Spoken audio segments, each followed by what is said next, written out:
And a very happy Friday out there to all of you at the PJ Campbell Network. Thank you guys for coming and hanging out with us tonight. It is January 29th, 2021, and we are so happy to be here with you guys for a very exciting Patreon executive producer pick for our watch-along tonight. Tonight we are doing Before Sunrise, the Richard Linklater film.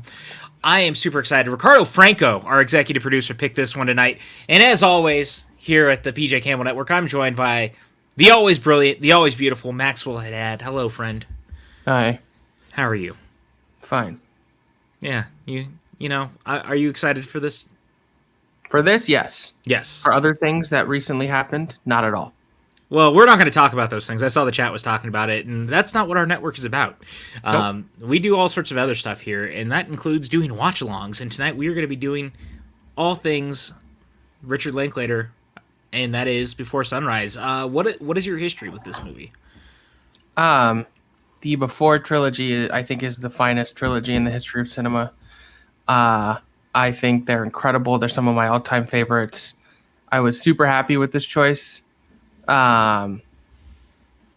And the first one, for whatever reason, is the one I end up revisiting the least. I normally go for the second, so I'm excited to watch it. Yeah, I really like these movies. Similarly, I feel like I usually go back to the second one before I go to any of the others, so I'm excited to revisit this one with you tonight. Outside of that, my friend, do we have anything going on this week? Yeah, we have a couple little fun tidbits coming up.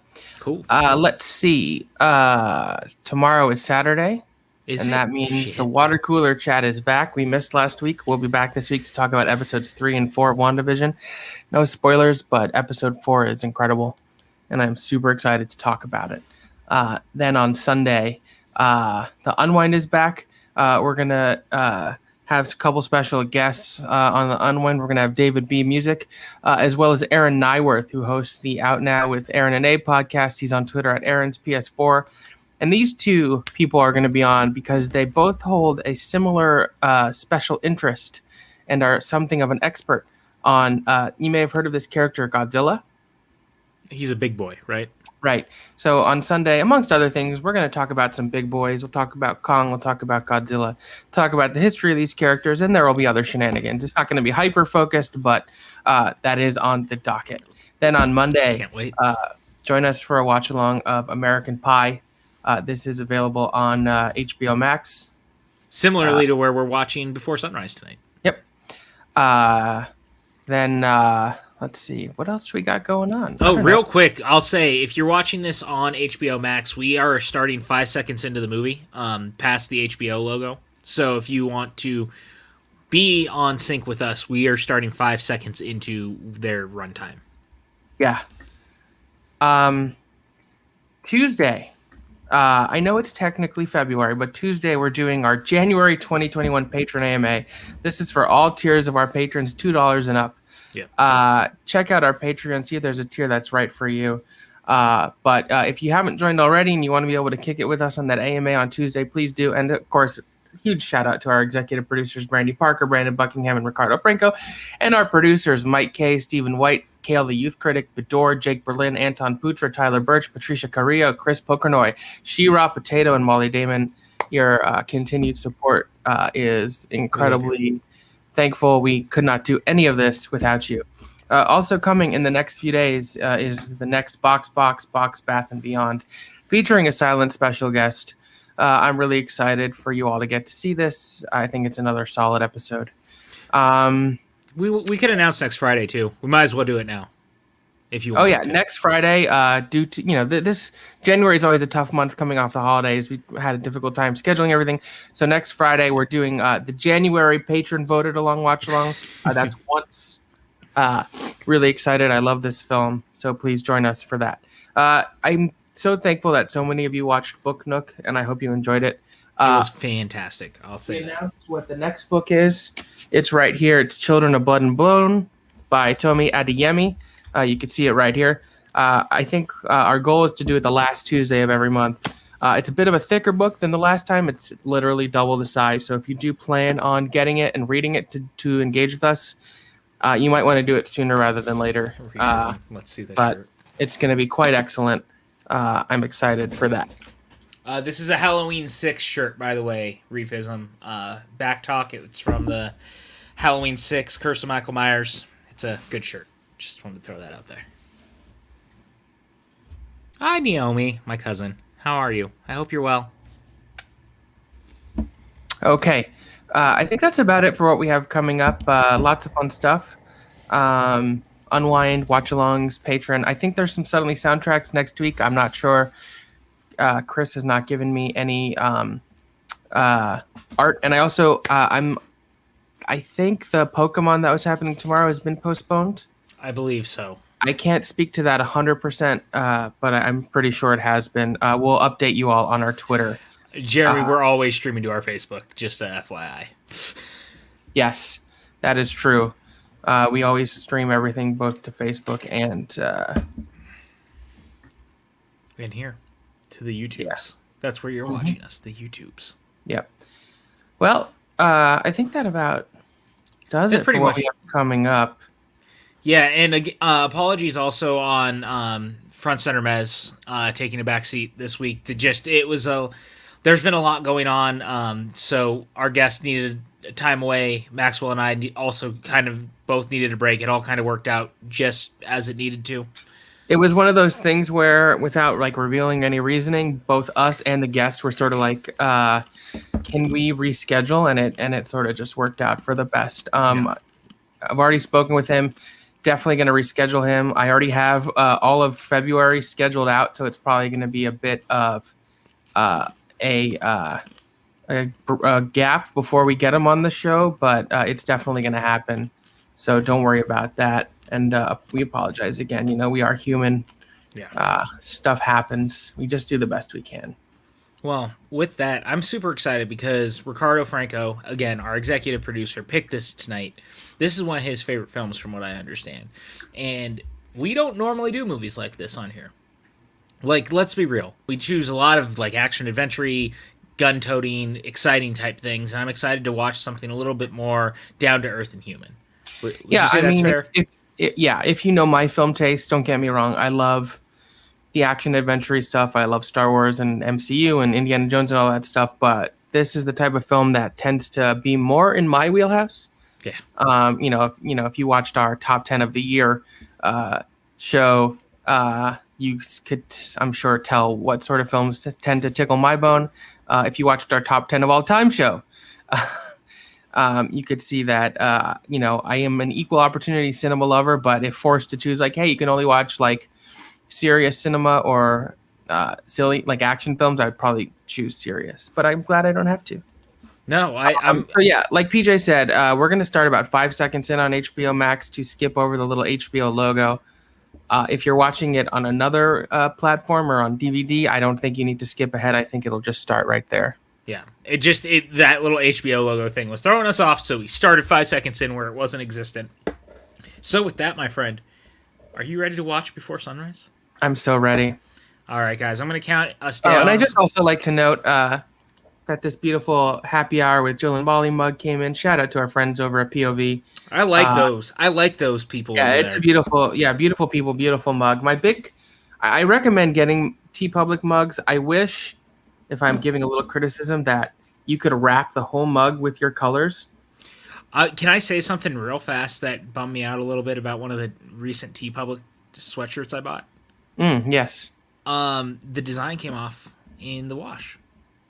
You should email them and get a reprint for sure.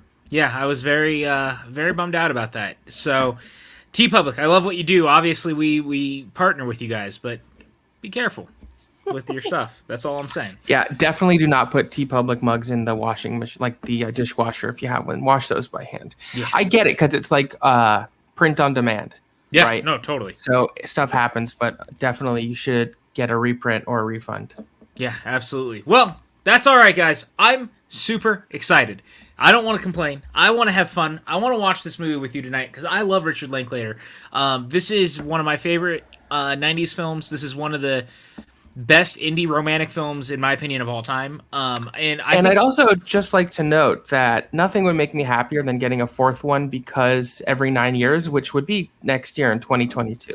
I think he said that they've been talking about it. So I would think we're more likely to get it than not. yeah. We'll see. Look, I'll say this too. I'm a big Linklater stan. I think that the dude doesn't really miss very frequently, if ever. Obviously, between this and Dazed and Confused and quite a few of the movies he did throughout the 90s, he was on fire for a reason, and there's a reason we still talk about his movies. I think he does something very inherently human. So I'm super excited to watch this with you guys. So I'm going to count us down from 5. As soon as I say go, you're going to hit play, and we're all going to watch this together. Oh, Ricardo says that Linklater is his favorite director. He is in my Mount Rushmore of directors, my friend. So we are on similar wavelengths. Are you ready? I'm ready. Let's do this in 5, 4, 3, 2, 1, and go. Dipper, you are just so excited every time I start counting down. It wouldn't be a PJCN Watchalong without Dipper barking at your counting. Castle Rock Entertainment. Dude, my parents, every time they see him now, they count down because they know that this ongoing joke about him barking at countdowns, and even when we're not doing it, he starts barking. Yeah, you. Yeah, you. I see you. I miss that old Castle Rock logo, man. Yeah. I agree. Boyhood, everybody wants them before Trilogy Days, but let's not also forget like School of Rock. Yeah, or even his remake of Bad News Bears is actually quite good. I like A Scanner Darkly. I mean, everything he does is interesting. And I'll say this too. It's so funny that you said Boyhood, Everybody Wants Some, and Dazed, because that was my unofficial trilogy that I picked the other day on Twitter. Yes, Brandy, he loves it. My cousin's laughing at Dipper barking at me counting down. All good, man. Let us know when you need it, and we'll let you know, Ricardo. Oh, wow. So, Brandy, this is a first-time watch for you. I'm very curious how you're going to feel about it. I've always loved these movies. Great score, number 1. Well, it's not Great score. Music. It's classical music. I still consider it score because it's not sung, if that makes sense.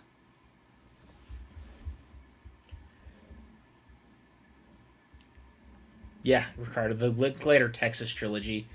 I love Everybody Wants Some. Is probably Bernie is also great. Bernie is, and Jack Black is excellent in that movie. He is. I think Jack Black and Linklater make magic together. I actually would be very curious if they got together to do a sequel to School of Rock now, to see what that would look like. I think you could do something very interesting with like a 20 years later approach and really see what happened to Dewey as a character. I'd be very curious. I'm not lying to you. Like, I think you could do something very cool with it. Ricardo, see Bernie. Bernadette's the only one I haven't seen yet, actually, though, either.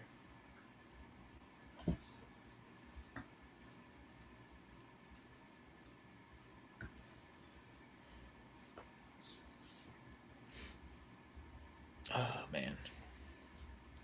Chris said he's seen Days, but none of the before movies. This is a great place for you to start, my friend. Let me tell you. Julie Delpy was very inspired by these before movies, and she made her own film called 2 Days in Paris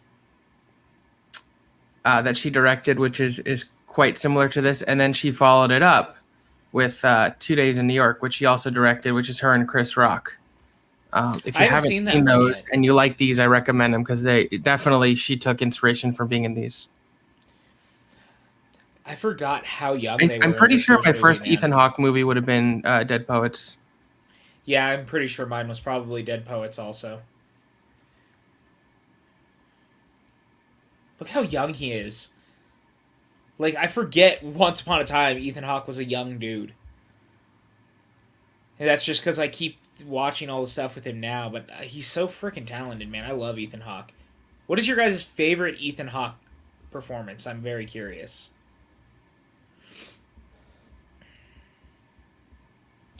Favorite Ethan Hawke performance? That's tough. I think he's done quite a few, so that's why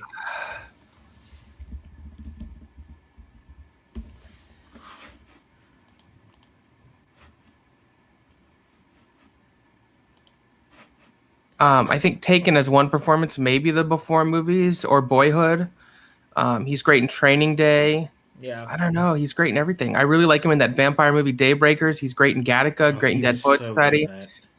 I definitely think he's an actor that is going to win an Oscar one day. The fact he hasn't already is actually super First Reformed may very well be his best performance, and the fact that he wasn't Oscar nominated for that's a crime. That performance is brilliant. Have you seen First Reformed? Oh yeah, First Reformed is excellent. Alex loved that movie when we were living together, so he was like, "Hey, you need to watch this." So we watched it together. I saw it in theaters and was kind of knocked out by it. Yeah. That was one of those movies everyone was talking about when it came out. Like, you have to see this movie, you know? Like, watch this movie. And it did not disappoint, let me tell you. I also think of the Newton Boys. I really like that movie. Which is also Linklater. Yeah, which is an underseen Linklater. I have that on Blu-ray. Is it on Blu-ray? I don't have it. I might have to have it, yeah. That. Thank you for the heads up. Obviously, like Dead Poets. Concept of this film, and all of these films, but this one in particular, because it started it all, is so simple. You have a couple that meets on a train in Europe. They start talking, and you just spend one day with them.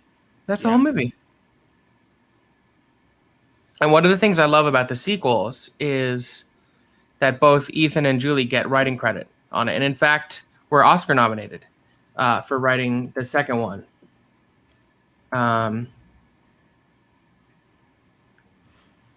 Because if there's any movie, and the third one, they're nominated for adapted screenplay. If there's any movie series wherein the actors playing the characters deserve to have ownership over the characters, it's this one.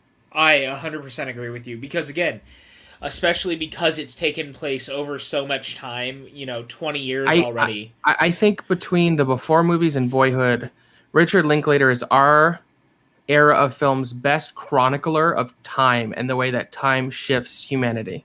There are other examples. You think of the Antoine Doinel films like 400 Blows and stuff. You think of Michael Apted, who just passed away's Up documentary series. Yep. You could even argue to a certain extent the Harry Potter series because they cast him as kids and you got to see him grow up.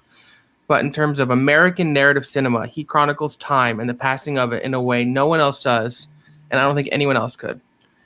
There is a film in production that he's doing of Merrily We Roll Along, the Sondheim musical, where he's also playing with time because the musical itself is divided into 3 sections with the same characters at different times in their life. And he filmed part of it, and he's waiting for the actors. I believe it's Ben Platt and who is it? Jonah Hill's sister, Beanie Feldstein, and one other who, and they're filming. They're waiting and taking gaps in between each segment they're filming, so the actors will grow with the characters, which is fascinating to me. Yeah. Wow. I really think Boyhood is masterful, and I really wish it had won Best Picture that year instead of Birdman, which I really don't like. Brady, we have so many movies to recommend you off of Linklater. We'll get back to you on that. I agree with you, by the way. Boyhood is a masterpiece.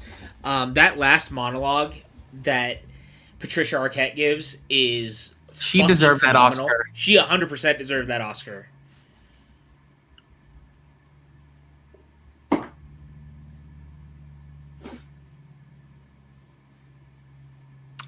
My summer after college, I was supposed to go with my friend Claire, and we were supposed to take a month and just do this, take the train around Europe. And I ended up missing one credit I needed, and I was heading to grad school immediately, so I had to stay home and take a math class. I really would have loved to have done that. Yeah.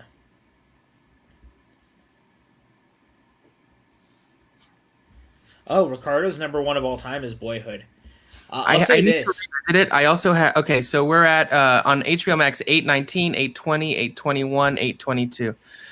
Maxwell and I have talked about a couple of times about eventually doing Boyhood on here. I mean, Ricardo, by all means, if you decide you want to do it as an executive producer Patreon pick, we'll even make sure that it. I mean, obviously you picked it. We're gonna make it happen, but like. It was one of those ones that we've gone back and forth on, and we're never sure if anyone wants to hang out for 3 hours watching a movie like that. But that movie is just a freaking masterstroke of filmmaking, man. It's just so goddamn good. Keon's is also number 1, Boyhood. I like that.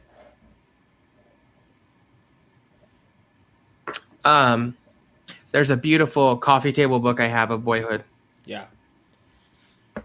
Keon, I'm drinking the tangerine tea. It's quite nice. Ooh, that sounds delightful right now, actually. I had some peanut butter whiskey earlier, by the way, for the first time. I like peanut butter whiskey. I'd never had it until tonight. It's quite good.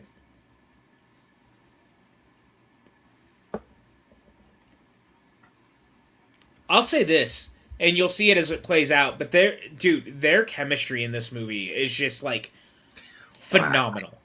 It's like they just click. Exactly right, Patty. 10 minutes in, and they're incredibly charming. Yeah.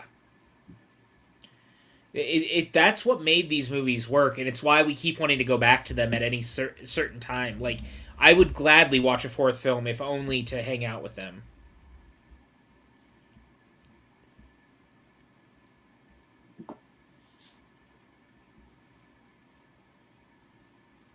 I totally get that. Oh, wow. Yeah, I get that then. Also, I know we're not watching the second one, but whenever the question comes up, what is the greatest ending in the history of cinema? By far, the ending of Before Sunset, for me, is the single greatest ending in the history of cinema. I have a hard time disagreeing with you, actually. I don't want to spoil it for those who haven't seen it. I think we'll probably end up watching all three of them, to be honest. That something tells me that Ricardo, now knowing that we have chosen that we're big Linklater fans like he is, he may use that to his willpower. Keon said, Ethan Hawke is so charismatic in general. I agree. I love him in action. I love him in horror. I love him in Sinister. You know what he's really great in, by the way, that he was cut out of, but Total Recall, the remake. He was the original version of Colin Farrell. I haven't watched it yet, but I hear great things about the Showtime miniseries he did last year, The Good Lord Bird. Oh, yeah, I heard about that, too. I haven't seen it yet. I will watch it. I'm excited to hear he's working with Scott Derrickson again, just because I like Ethan in horror. Yeah. I shouldn't say The First Purge. The original Purge movie, because there is a movie called The First Purge. Yes. Is probably my least favorite of the Purge movies, but I think it works because Ethan. Him and Lena, they both ground that movie. They're the best parts about that movie. Yeah, that's a series that really, as it grew the world, it got better. And he appeared in the TV show, which I thought was very cool. So, he didn't have to, but they did. And I'm excited for the, the Forever Purge? I invited you, Keon, and you said no. Yeah, well, we saw Uncut Gems together, though, Keon. Those movies give me a similar amount of anxiety. I'm excited for this. I think he's going to be great in Moon Knight as a villain. Yeah, I texted Maxwell that day when the announcement was made, and I was losing my shit because I love Ethan so much. And I've actually been on a Moorhead and Benson kick. I've watched almost all their movies in the last 24 hours. PJ, yes. I would love to go live tomorrow afternoon with you on Stereo. Yes. And talk about the Endless and a full spoiler chat on the Endless and Resolution. I would love to do that. Let's do it. So if you guys don't have Stereo yet, find Stereo. Follow me at Cinemaxwell or PJ_Campbell, and we'll go live at some point tomorrow afternoon to talk about Benson and Moorhead. I love so much those movies. I can't wait to talk about them now. Thank you, Brandy. Thank you. I mean, I skip anything to hang out with Maxwell. Let's be real here. Well, some people do and some don't. I know, but I'm just saying. Yeah, I actually really like the remake of The Magnificent Seven. I think Antoine Fuqua is a really solid action director. In fact, I would say Antoine Fuqua is the natural successor to what Tony Scott was doing. I agree. I think he makes very similar movies. You're not wrong. He does. I mean, look at the Equalizer movies. Those are 100% low-rent Tony Scott, Man on Fire movies. 100%. And that's not a dig, by the way. No. That's 100% a compliment. I think what Tony Scott did... but yeah, the Magnificent Seven remake's good. I remember seeing it on IMAX. It was really fun. The cast, Vincent D'Onofrio, Ethan Hawke, Chris Pratt, Denzel, really good stuff. But yeah, do watch the original. Do watch Seven Samurai. And also, it's a remake of Seven Samurai. A Bug's Life. Bug's Life. Yeah, I knew where you were going. There's also 3 sequels to the Magnificent Seven that are all pretty good too. Yeah. In their own terms and stuff, which are fun. I really like Antoine Fuqua as like that successor, though. He gets a really bad rap. There's a lot of people who think he doesn't make high art, and I also disagree with that. Like, you look at Training Day, the dude can do high art. Like, Training Day is not. It's Tony Scott-esque, don't get me wrong, but I think that's arguably maybe his best movie. But then you look at the Equalizer movies, you look at the Magnificent Seven. He can also do like grindhouse, gritty action films, and there's something we need that. We need those filmmakers who just make those kind of movies. I don't know. Maybe I'm crazy, but that's just how. No, I think you're absolutely right. I mean, I don't like it as much as White House Down, but he also did Olympus Has Fallen. Yeah. Shooter, which I don't like. I like Shooter for many reasons, and I know why you don't like it, and I think that's 100% fair. But I think that like Michael Pena's great in that movie. I think Danny Glover's great in that movie. It's got a couple of really good action beats. I thought the TV show was pretty good. PJ, do you know? Yeah, his directorial debut was Beverly Hills Cop 2.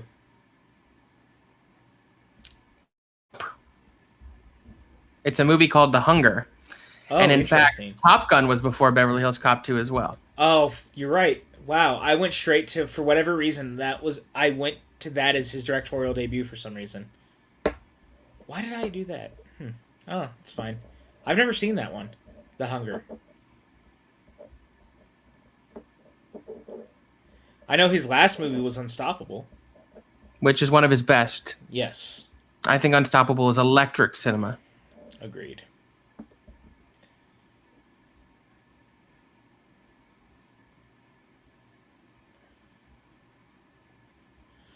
Ricardo said a couple of days ago there's a what's the best anyone's ever looked on film thing going around Twitter. Both Ethan and Julie definitely qualify. I do not agree with that.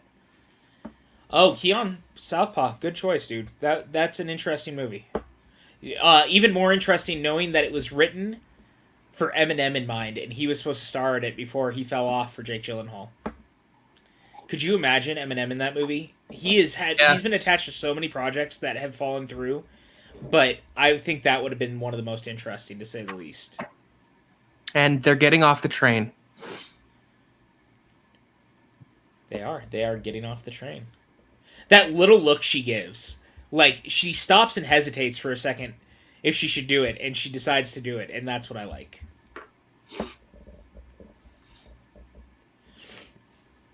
I appreciate that he's wearing, like, just, like, Converse kicks. No big deal. He's just, like, a simple dude. I like that we're 16 minutes into this movie, and they're just learning each other's names. If you are a fan of these films and Richard Linklater, Waking Life, which is wild, there's a little animated segment that catches up with Jesse and Celine in Waking Life. Yeah. That movie can be hard to find. I don't think it's on Blu-ray.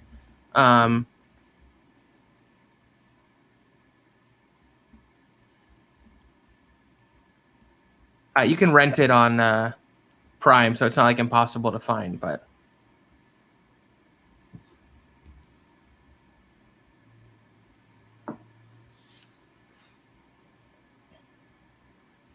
I agree with this. That Ethan Hawke as Robin would have worked back in the days. Yeah. Yeah, the jump in aesthetic between Beverly Hills Cop and Beverly Hills Cop 2 is noticeable, for sure. Which is so weird then when you get to the third one. Like, I don't know how many people have seen the third one. You get John Landis, and it's like... There are so many great, Ricardo, hangout movies or fall in love movies where you don't need a conflict or a dark night of the soul. And this trilogy, I mean, maybe less so the third one does have more conflict, but the first two especially. Yeah. I like that, by the way. They jump straight into, we're on our honeymoon. It's just so adorable. I think that hangout movies are some of my favorites. That's why I love the stuff Linklater does. Like, most of his movies are honestly hangout movies. Whether you're looking at School of Rock, because it is a hangout movie in a sense. If you look at the less Bernie, but like even when you look at Dazed and Confused, Everybody Wants Some, Boyhood. School of Rock, I'll give a little spoiler. I know we had Alan H. Green on Front Center Mez, who was in School of Rock on Broadway. In March, we may or may not have an actor coming on who was in School of Rock who was an understudy for the lead role. Maybe. I don't know. Maybe not. It's so interesting. I wonder who that could be. I don't know.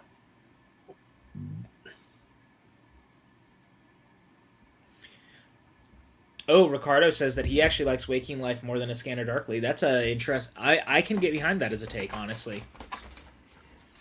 Yeah, dude. Ricardo, you and I, same page. Once is also my favorite Tarantino. I will die on this hill.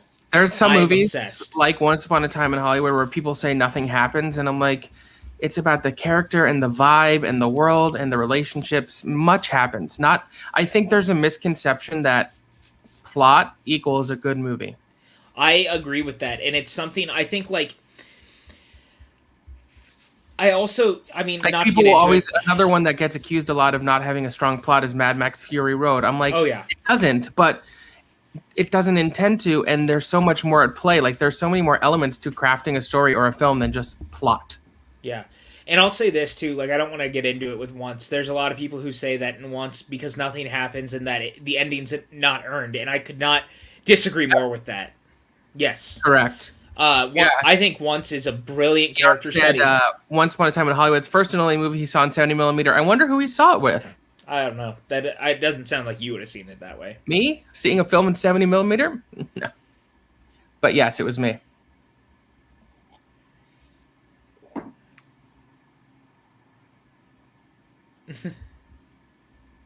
I like that they're having this conversation about their very first sexual feelings of things.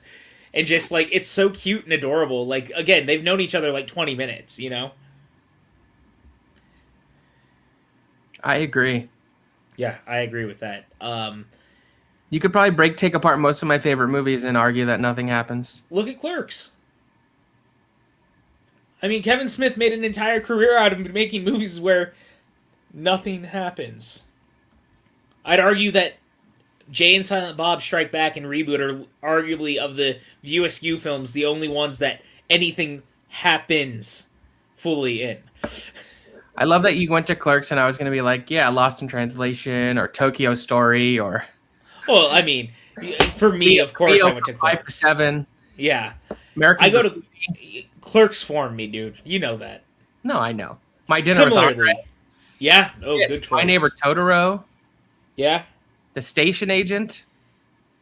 Now I'm gonna have to In the Mood for Love, which is an incredible film by Wong Kar-wai. Yeah.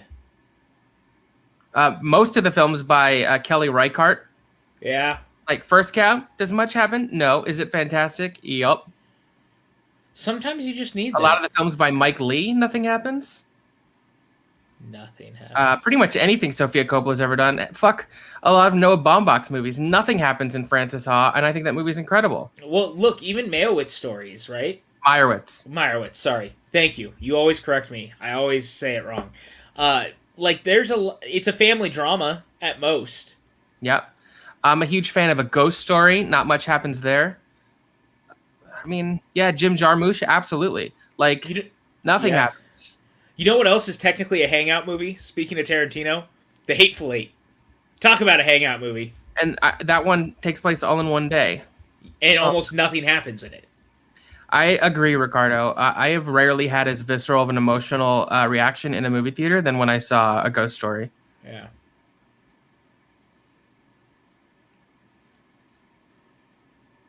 Yeah, Patty's right. To be so open with a stranger that you essentially have only known for minutes, I don't know that I could. I think that's part of the charm, though, because they're so open for what with it's each worth, when I first met Elizabeth, there was just something where we both immediately started sharing. Yeah, sometimes you just meet those people. This is another good point. Like, theoretically, they don't think they're ever going to see each other again, and that helps. Yeah.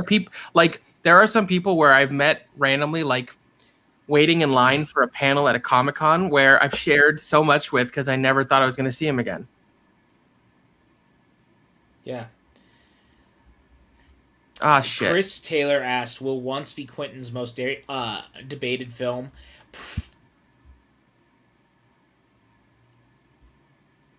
Maybe. Maybe his most debated. I'm not sure. Chris, I agree. I loved the build in Hateful Eight as well for that ending. Dude. I've been pretty open with strangers in the past. My headphones are dying. Bear with me 1 second, people. All good, buddy. I got the chat. I could talk to the chat. I think this social media less, cell phone less age is what makes the movie so romantic. I don't disagree with that, actually. I think that there's something about this film, again, to Maxwell's point from earlier, we really catch up in time. Like, we're seeing time differently because of how these are captured. And we forget, like, the 90s were not that long ago when people didn't have cell phones all the time, when people didn't have things like the computer and the internet with them at all times. Like, it was different. You were building a relationship. People, like, e-date and shit now. Yes, absolutely. We are at 24, 30, 24, 31, 32, 33, 34, 35. Thank you. When I took my headphones off, it paused.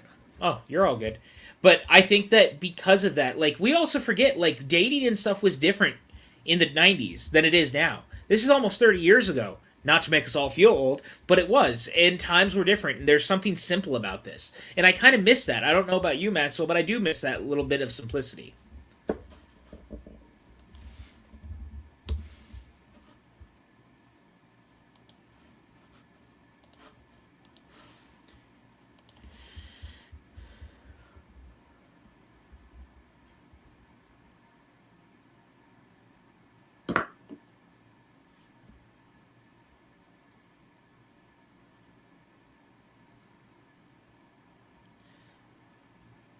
Oh, man. So we just got a Streamlabs donation, and we do have a Streamlabs for anyone who feels like donating tonight, by the way. I'll go ahead and toss that banner at the top. Hold on. Right here. Oh, you beat me to it. There you go. Yeah, I got it. Sean Sullivan donated to the Streamlabs account tonight and said, just throwing some love your way. You two are two of my best friends in the world, and I wouldn't trade that for anything. Yes, I'm drunk. Sean, I love you. You would say that to me even if you weren't drunk, and I wish I could hug you right now. Just wanted to throw that out there. Is there anything better than going to a record store, by the way? No. Or a store with media and just, like, searching? Oh, dude. I agree, Ricardo. I think because Ethan and Julie are such charismatic, engaging actors that they could be talking about anything and it would be compelling, but the nature of their discussions, the philosophy, and how deep they get just makes it all the more... Yeah. A record store with a listening booth. That's the best. You know what movie I love that is all about record stores is Hearts Beat Loud?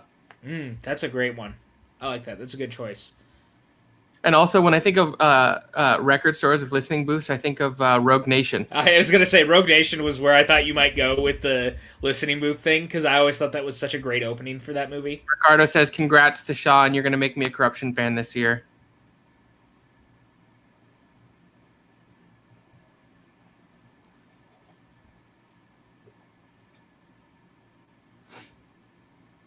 There may never have been two actors more suited for each other in film than these two. I don't know what it is about them. It's just this intangible quality. That look he's giving her right there, man. Call it chemistry, of course. But yeah, Empire Records, if you see that right there, this is a drawing by the great artist Brianna Ashby, who you should follow on Twitter, of the Empire Records crew. I don't know if you could see it that well, but... I love Empire Records. That's one of my all-time favorites. And I am so excited that it is currently in development as a stage musical. That's one I'd love to do a watch-along for, but like it specifically has to be... we got to do it on Rex Manning Day. Right, but it also has to be the remix, where it's actually like the director's version that wasn't taken away and butchered. And I don't know if that version is streaming or not, which is the problem. So the listening booth might be my favorite. So this scene right here, it's just about the glances, the little furtive glances. They don't have to say anything. You could see them falling for each other by the smirks and the eyes connecting and then looking away quick. It's magical. It's really beautiful. Like, utterly it's magical. So human. Like, look at the way he looks away, and now she's like looking at him, and you can feel it. Like, yeah, here's Brianna. She's an incredible artist. I recommend supporting her and buying some of her stuff, or at least following her. God, I could just watch them together forever, to be honest.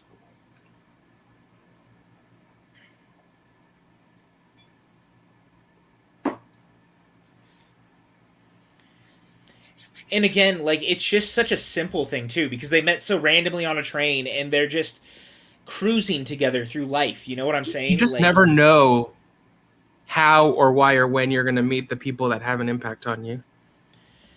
And I know I was saying I like the simpler times of before cell phones and the internet, but honestly, I also have to say if it wasn't for cell phones and the internet, I wouldn't have you. So I guess there is a rhyme and reason for everything. Just saying. It makes perfect sense, Ricardo. Because it's not about words. It's an intangible quality. Mm-hmm. It's just an energy exchange, and that's what that scene is. It's an exchange of energy between these two characters. Yeah. Yeah, Chris, I have the remix version. Maybe I have it on streaming, but it's not on Blu-ray yet. Maybe that's where my wires are mixed. But like, I know at one point it may have been streaming on Max, but I don't know if it was the director's cut. Again, this is more talking about Empire Records.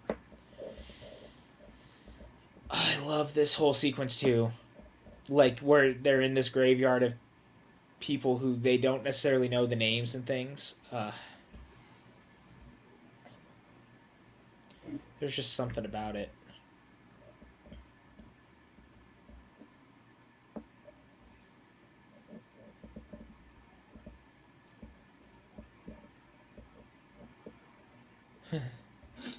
What an idea that if your friends and family don't know who you are and if you're still alive or if you're dead or not, then maybe you're not really dead because they don't know.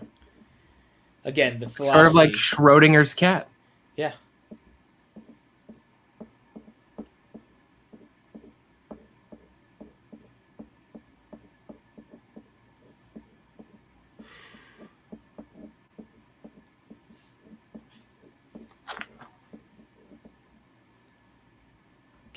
They were only in their 20s when they did this. Like, again, that's how good they are, by the way. They're only in their 20s.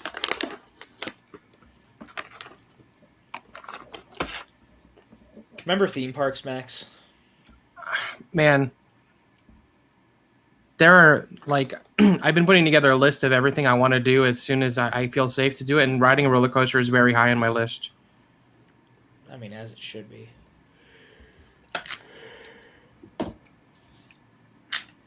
Especially with the Velocicoaster coming to Universal this summer. I hope to go ride it. I can't wait.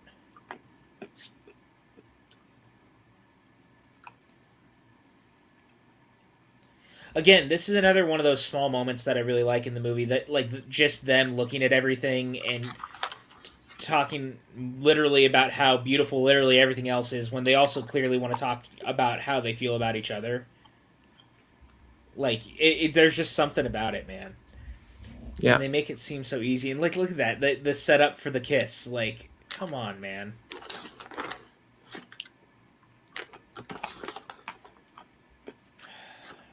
Oh. The way he just mouths it and doesn't even say it is so... Oh, my God. Yeah, they're just so cute together, man. And you just feel the romance. You feel the relationship. Oh, yeah. Like, it's... No one does Linklater quite like Linklater, and he gets human emotion in a way that not everyone does. Yeah, Ricardo said it best. A first kiss on a Ferris wheel at sunset feels so corny on paper, but it works so well. It works. Don't disagree.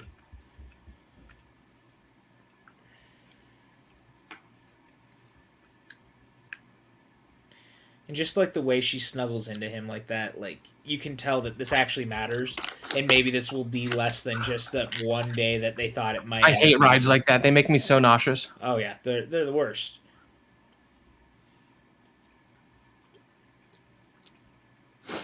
The Benny Hill music.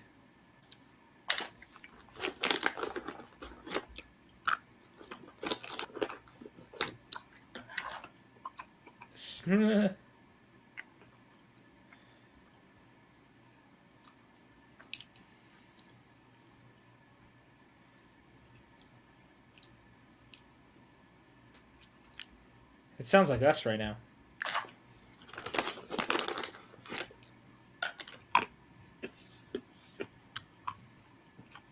Brandy, I also missed the fair.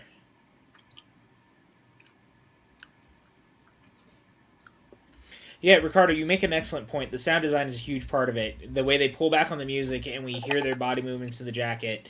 Again, I think that's part of Linklater's charm, is that he makes real-life movies in a lot of ways. Like, School of Rock even does it, because School of Rock really has, like, a very indie aesthetic to being a big-budget comedy for a studio. And Bad News Bears similarly. Like, he lets the human moments kind of play out in a way that not every filmmaker will, and I think that's why his movies continue to endure. That's why I go back to him so frequently.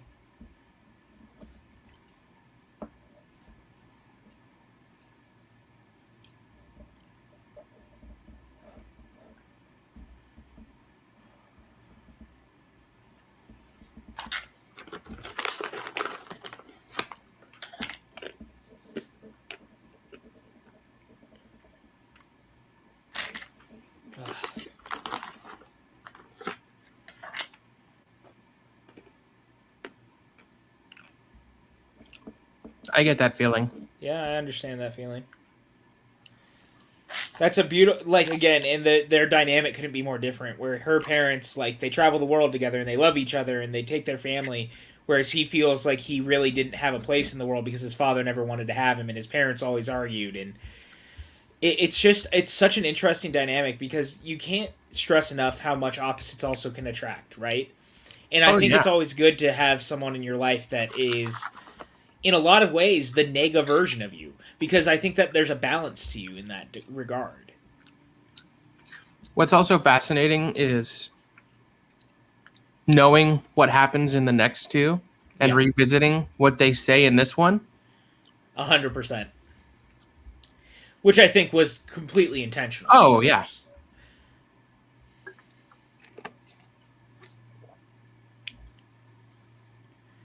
Could you imagine if there was another movie that they did and it was like all about quarantine, like them in that time? That'd be crazy. I don't know. I mean, I just wonder how that would look. You know what I mean? Like, mostly because we're talking about how these movies have been shaped by time. What a way to capture something like that. The third one, a good portion of it takes place in one room. Right. I guess it wouldn't be much different then. You're right.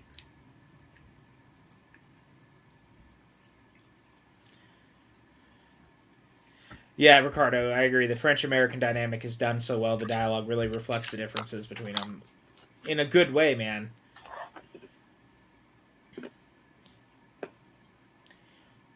And I think it also speaks to a little bit the American ideals of we're inherently selfish individuals. Like, Americans are born to think that it's about them, and like it's very something about these old European cities with their little cafes and their old architecture. I mean, there's some really beautiful stuff in America, but this country is so young in its current state. You don't have this, these buildings that have been around for hundreds and hundreds and thousands of years like you do in Europe. No. And there's like an actual real history to it. It's part of the reason I love going to New York in a way. And the East Coast in particular I've always loved because there's more, it's not a lot, but we have a steeped history in some of those buildings. So, but I think of like sitting in Florence and eating prosciutto and drinking a light beer, or walking the streets of Paris, and it's not that it's different. No, I 100% agree with you. I'm literally just going off my own because I've never left. No. No, for sure. So I've never seen a lot of that, and so there's a big part of me that. I mean, the new neighborhood I live in is much older than the old neighborhood I lived in. And so it has cobblestone streets and old buildings. So it has sort of that feel. Yeah.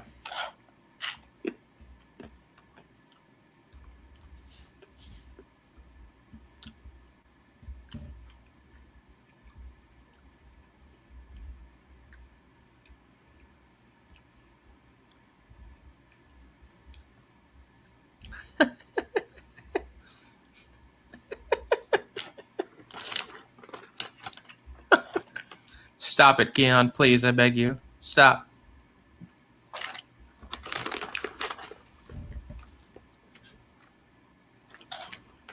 I love the palm reader. This is such a great way to play. I just want to make this a double feature and watch the second one right after. Right.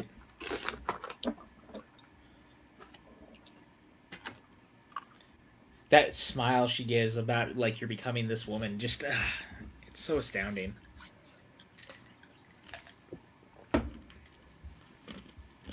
Yeah, certainly New York or Boston or Philly compared to LA, has maintained a lot more of its classic architecture and stuff.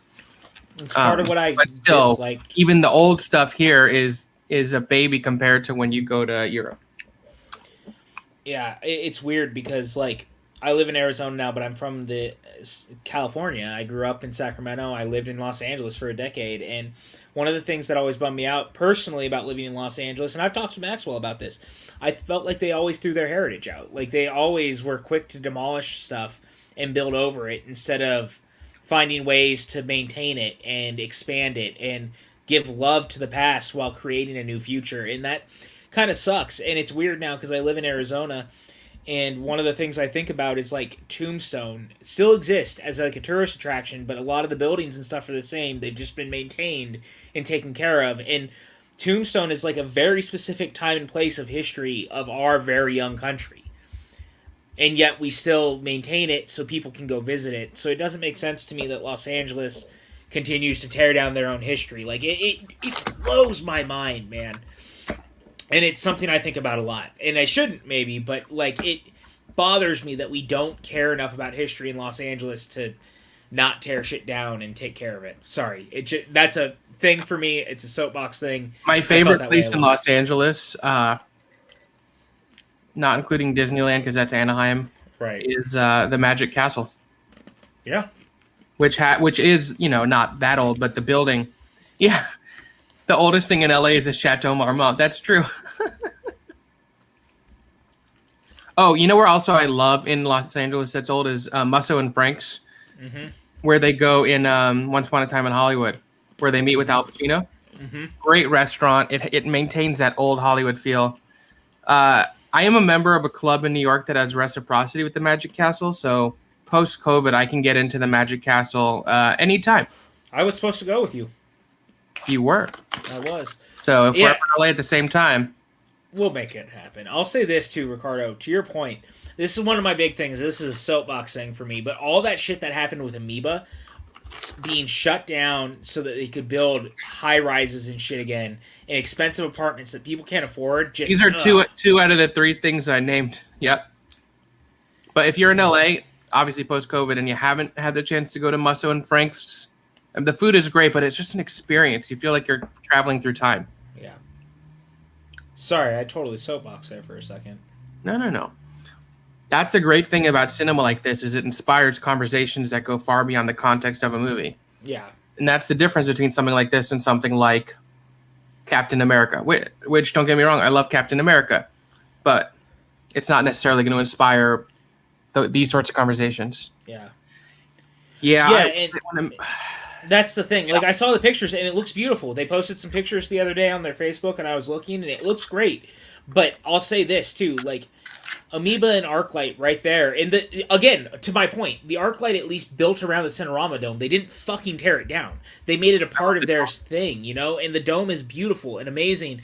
And I would just go down to Amoeba, and I'd put headphones on, and I'd walk around for a couple hours before I went to a movie, and then I'd grab something to eat. The first ever Blu-ray I bought for myself, I bought at Amoeba. It was Meet the Robinsons.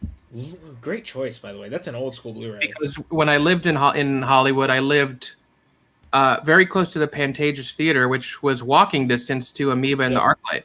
Yep. And Pantages is beautiful. I love that whole area. But I again, and look at this. Like, to Maxwell's point, we don't have shit like this really because we're a young country still. Like, we are, and I get that. Yeah, I don't mean to suggest that that there aren't conversations to be stemmed from other types of movies. They just take a different kind of conversation. You're not necessarily going to be reflecting upon life and history and architecture and philosophy. Which is what we're doing right now. Like, as weird as that sounds. So we've talked about this on here. He calls them a theme park ride, which I don't think there's anything wrong. I agree, first of all, but I also don't think there's anything wrong with that. I love theme park rides. Yes, it's true.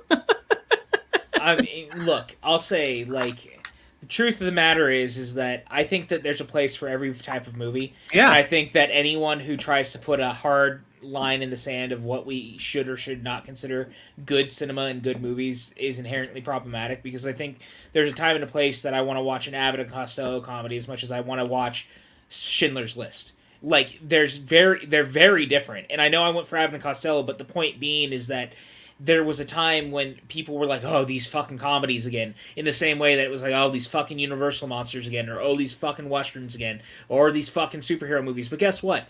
Every single one of them endeared for a reason and had created their genres for a reason. Sorry. I'm 33 years old, and I relate to what Jesse just said so hard. I still think I'm this 13-year-old boy pretending to live an adult life, taking notes for when I'll really have to. Yep. 100% accurate. I don't think we ever get out of that feeling. No, probably not, to be honest with you. I mean, there it is. Touching her hair. I love it. And again, they're so good together, man. Like, you could just...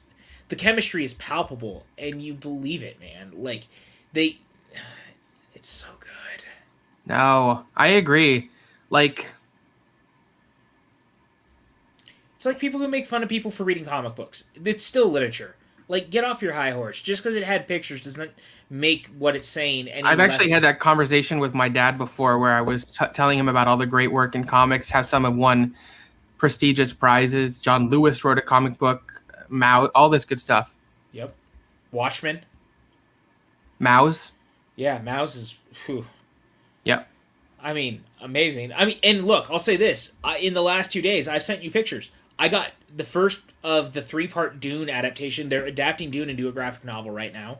Same thing. To Kill a Mockingbird has been turned into a graphic novel. Like, there is a time and a place for that stuff. There really is. And if you want someone to read To Kill a Mockingbird... This is my philosophy on cinema. It's all great. Yes, I agree. It's all great. That's my philosophy with all art. Like, I want to read 100 Years of Solitude, and I want to read the Twilight Saga Eclipse. Mm-hmm. Sorry. And Ricardo, I think this is so great. The one aspect of the trilogy that I relate to the hardest is Jesse and Celine getting less confident and sure of themselves. And that's 100% accurate. Like, you also forget, too, like, when you're first meeting someone, you're really putting on a show. You're putting on a face. You want to be confident because you want them to feel confident in you. And there's something real about that. And as time goes on... There's a youthful bravado. Yeah. The older you get, the less confident you get, but you also worry that they're going to be less confident in you, which makes you less confident in yourself. Like, it's a whole thing. I can say that as someone who was married, I understand what that feels like. So... And yes, Abbott and Costello... You were getting off the train with me? No, not yet. Yeah. John Cooper, Abbott and Costello was literally contemplating whether I should watch Mad Max or Abbott... See? Yeah, and Cooper, I like the OG Mad Max and Fury Road. Both are good, so...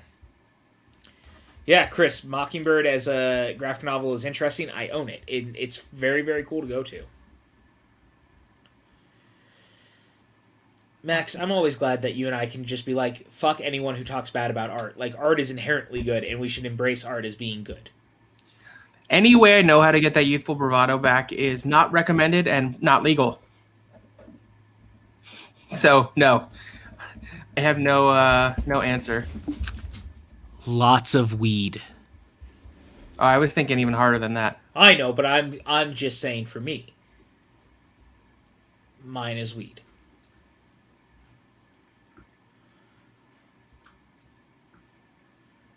I just love everything about this. And again, I think that Linklater making this movie of them just walking around and being with each other and feeling each other. Like, there's something so romantic about it because we don't see a lot of movies that are about the first day that someone is falling in love with someone. You know what I mean? Like, ever.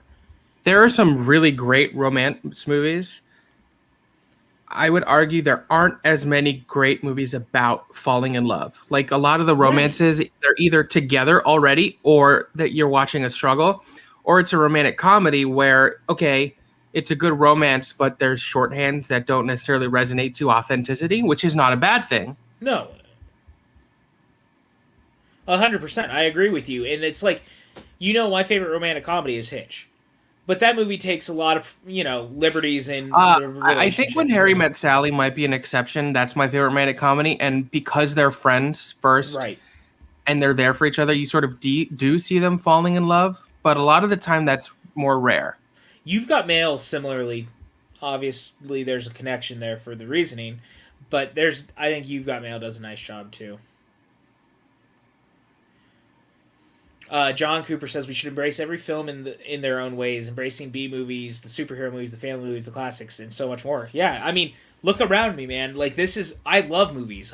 This isn't just one type of movie. Like, I own everything because I think it's important to fucking embrace art. Again, I've been watching, like, sci-fi horror films the last 24 hours and, like, these spine-tingling thriller-type things by Benson and Moorhead, but I also like a Fast and the Furious movie. Like, that's okay. Falling in love is arguably the best part of being in love. Like, it's all good, but those early days of butterflies are like nothing else. I agree, Ricardo. I can't even remember what that's like at this point in some ways, and yet I can also think, like, some of the best times is, like, those times when that happens. And there's nothing like it. And I love it for that. Like, it's thrilling. It's exciting. And I think that this movie captures that in such a beautiful way. Yeah, I agree. I agree. I miss Meg Ryan, man. And like Maxwell and I were talking about it because I like did a deep dive in the middle of quarantine of Billy Crystal movies. We also forget like Billy Crystal. We all love Billy Crystal, but the real secret is he didn't make a lot of great movies. The other real secret is that like around the time when Harry Met Sally and City Slickers, he was damn handsome too. Mm-hmm. Like he can get it. I think he's still a pretty handsome dude too. Yeah. No, No, but he's I not. agree with you. He's not in very many good movies. He's a brilliant comedian and great host. Some of the best Oscars ever were hosted by him. But really, the first City Slickers, When Harry Met Sally, Monsters Inc. and Monsters U. I liked what was it? What was the one I watched earlier? Oh, there's another really good one he did, Running Scared. Running Scared is great. I want to say it's Standing Up. What is it? Oh, Falling Down, the one with him and Ben Schwartz. Yes, Standing Up, Falling That's Down. more recent, yeah. That was a recent one, but like none of us talk about My Giant and like is like a memorable, exciting movie. You know, like Mr. Saturday Night, same thing. Like fine movie, but Monsters Inc. is maybe the only other one. Yeah, I said that. Yeah. Yeah, and that's my agreement with you. And I liked Monsters U. I actually like Monsters U better than Monsters Inc., but I think I'm alone in that. Oh, No, never you're mind. not. I like them both a lot. Don't get me wrong. I love this. The Poet. John, I never saw Parental Guidance, but if you saw it as a kid, like, and you enjoyed it, I can see why you still have like very fond memories of it. And never let anyone take that away from you either. Like, none of what Maxwell and I said should ever take away from any of that enjoyment. Not saying that it will, but there's people who hear people say stuff like that, and they don't ever hold on to that memory. Yeah, it is his lethal weapon. Oh, this whole speech. It's so beautiful in the way he's saying it to them, you know?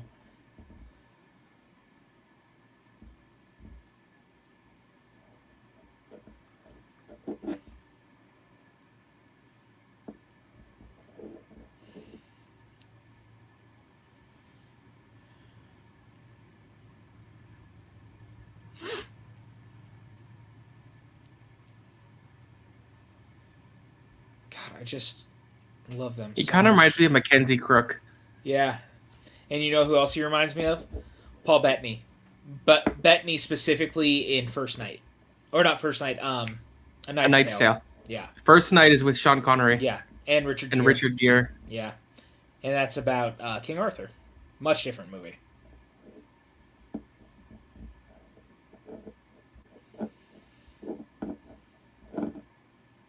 Keon this says really he goes tried to get you to watch also, Power. much like Ricardo was saying with their reaction to the hand reader, fortune teller. Yeah. The way they react differently to the poet shows a lot about their world. He's so much more cynical. She is more open. Mm-hmm. And I think that each one of the little people that they run into along the way really, it's so interesting the way it builds their relationship even more, in my opinion. Because I think each one is like another stage of where they could end up. You know what I mean? Like, it's just so interesting.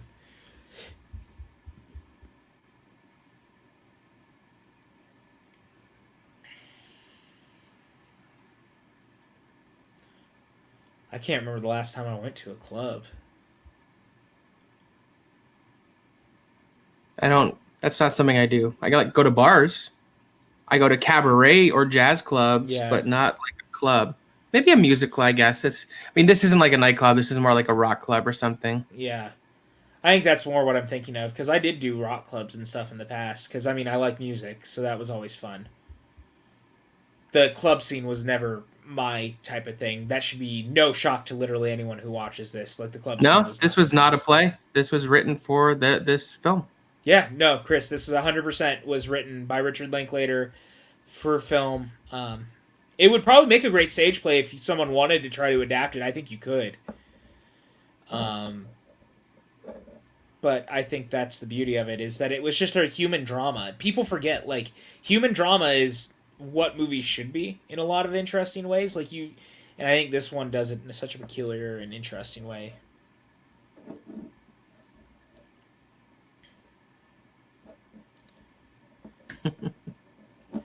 Yeah, Ricardo said this is such a cool and specific time and period too, because it's post-Soviet Austria.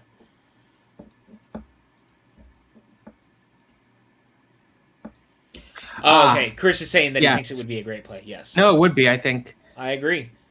Maxwell, we You should could talk almost about do. that You later. could do a trilogy of plays in repertory for the three films. I understand her frustration with the pinball machine.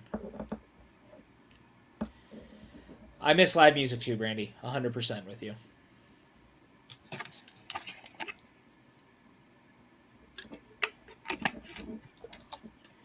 Keon says he's a history geek, but it's wild to think how much of an empire Austria was. Yeah, 100%, man.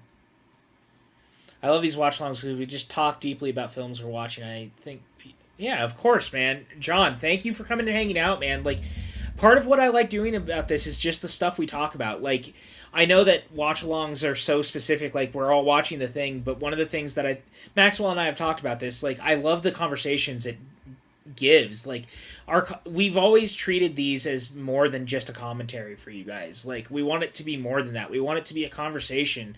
It's all related to what you're watching, and I think that's what's so special about what we do. Am I crazy?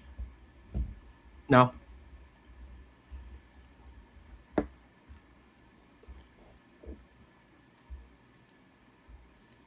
Maxwell and I went to a pinball arcade.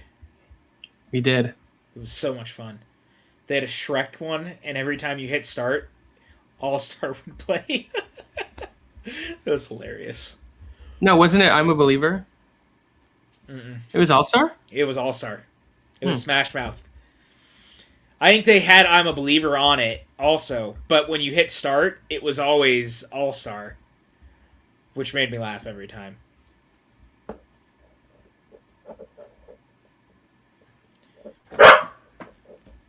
Can you believe this is like our 84th watch-along, by the way?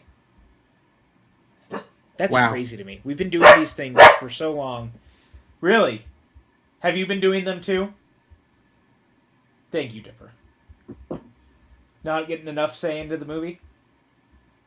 No? Okay. Come here. You wanted to run your mouth? Come here. No? Okay. Tried to get a corgi on here, man. Sorry, guys. She kind of does, Ricardo. Yeah. I agree. That's like all of us when we start playing games and stuff. There's always a little bit of that.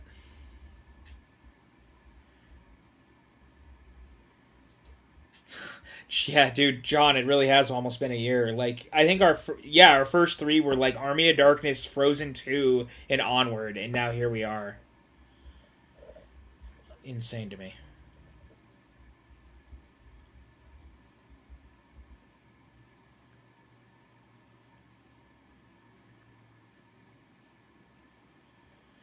And here's that cynical side of him again, where he's talking about love, and he's like, everything about love is actually selfish in nature. Whereas most people would look at it as something unselfish. You're falling for someone, and that feeling is like a mutual thing where you both decide to be selfishly in love. And he's like, no, everything about love is a selfish act. Very different. Very different.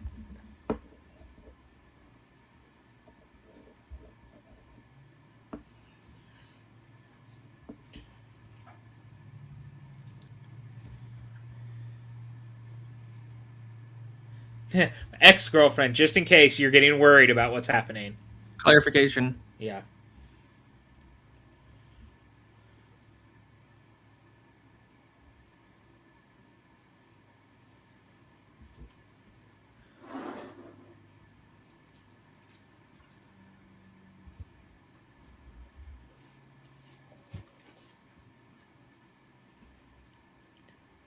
That's such unfortunately, like, I was in a long distance relationship once upon a time, and I know what that felt like. And like that idea that you go to visit someone and you can kind of feel like you're almost not wanted to be there, and it always felt weird.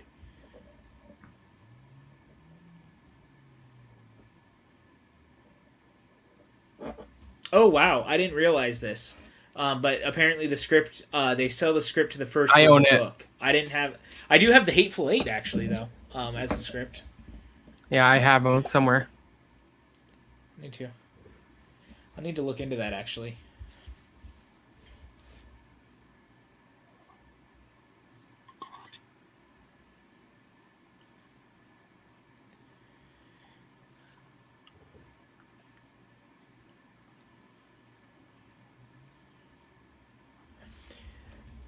her playing pinball is literally any of us playing a game together, and you just get so you're so set on winning, and you're just getting frustrated that literally nothing in the game is going your way.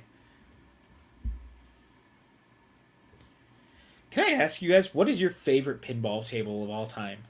I'm just curious. I have no idea. If anyone has one, anyway.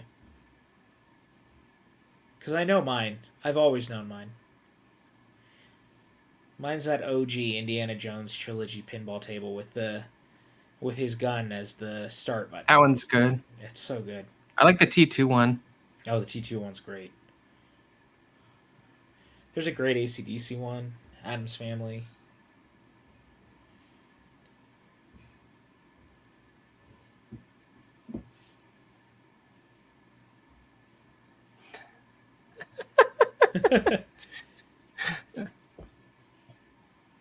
What a great line. That whole thing about feminism is so, like, her being like, it's so insidious, isn't it? Oh, it's so good.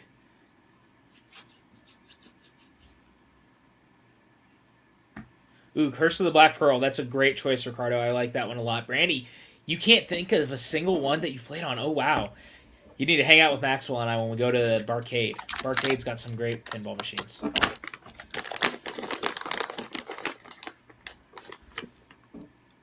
I agree with her.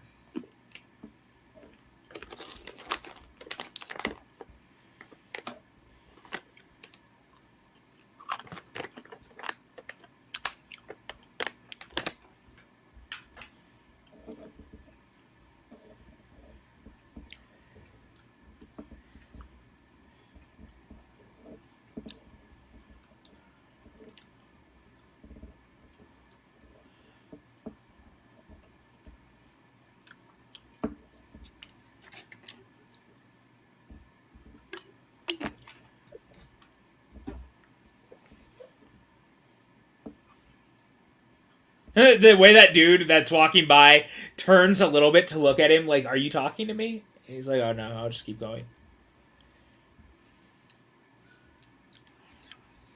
I've always wondered if they made a fourth one, what it would be called, and I came up with a title, even though it alludes to other things. It's Before Twilight. I think that makes the most sense, to be honest. Because you have sunrise, sunset, midnight. Yeah, I think that makes the most sense.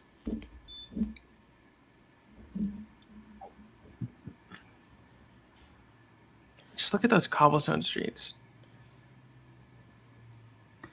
I think certainly they would be picked apart more if they were in a film today. But I also think that this movie does it very earnestly. That's the other thing. Like, they're both in on the conversation, and I think because you're presenting different sides to it, I think that's a big part of it too, because I don't think it ever tries to take like a super definitive stance on what either person's saying. Something that's lost in the nuance of conversation a lot of the time is when people don't, like, if something's trying to take a definitive stance instead of letting the conversation play out. Like, I think that's why the movie gets to say what it's saying. And I think that's important, is letting both characters have their say in the situation, if you will.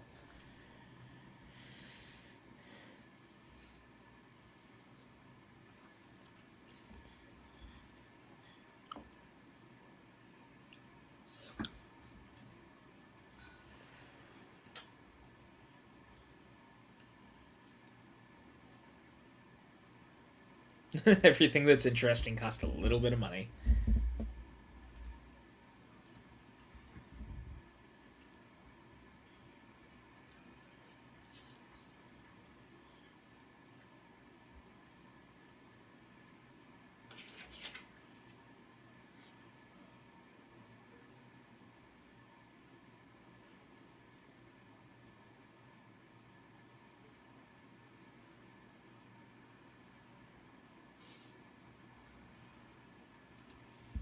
Yeah, I think they just have such a deep connection.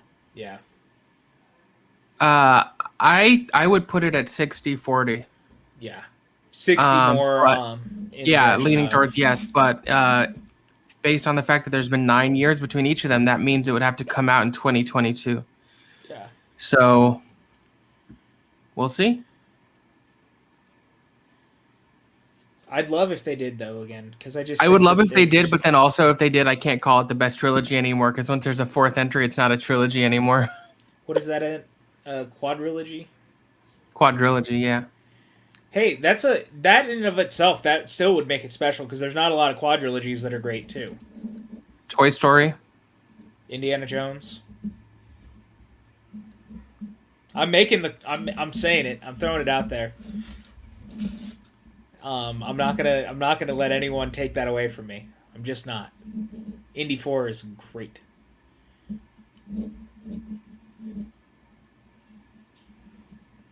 Yeah, this is my same feeling. Yeah. But then again, I mean, the people who are familiar with these movies know what they are. Yeah, exactly. And these aren't movies that are like big sells, right, to audiences, so you could get away with it. That was my thought. They are beloved by who they are beloved by, but like Before Midnight, when it played in 2013, made $8 million domestically. Yeah.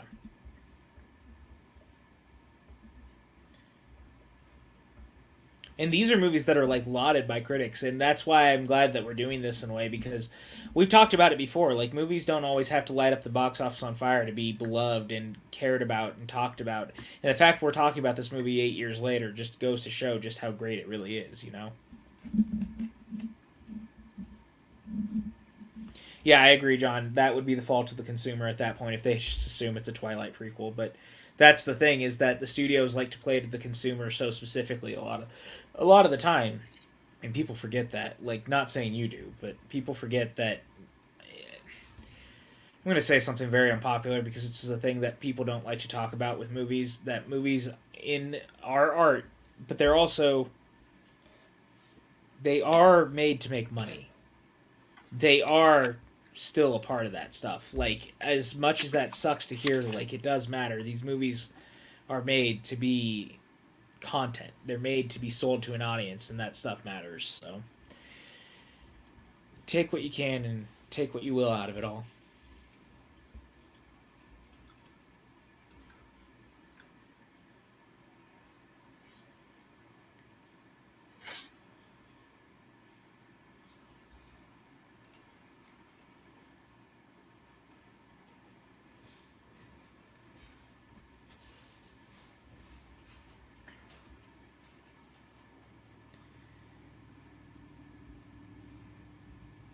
And again, the fact that this movie basically just takes place over the span of a day that they've known each other is just such a like brilliant masterstroke of them just being together. Like, there's just something different about it, man.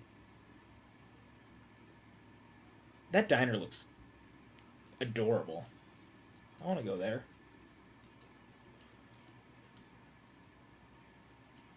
I really need to actually like get out and travel one day. I need to see the world. See what it has to offer.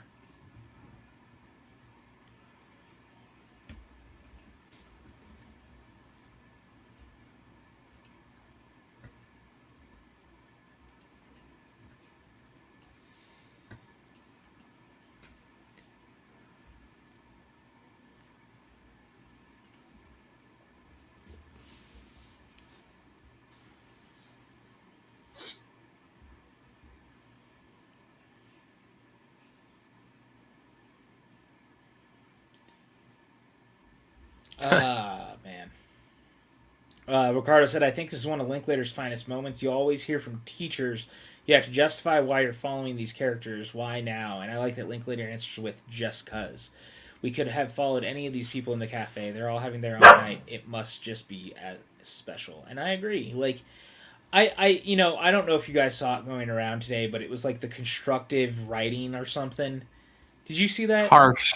Yeah, the harsh criticism or whatever. Like, harsh writing tips. That we don't need that shit. We don't. Like, I gave my own. Do what makes you happy. Like, I don't understand why everyone needs to be so fucking critical of stuff. Like, would you like to hear my harsh writing advice that I tweeted earlier? I would love to hear it. Harsh writing advice. Don't listen to anyone's advice. Just write what you fucking feel and what excites you. Exactly. And that's to Ricardo's point. Like, it's good to just... You don't need a point. Just let it happen. Like, I think that there's so much stock put into this stuff that things need to be done for a reason and specific for a reason and all this shit, when it's like a movie like this exists because it's great. I love this scene where they're pretending to be on the phone with other people. Yeah.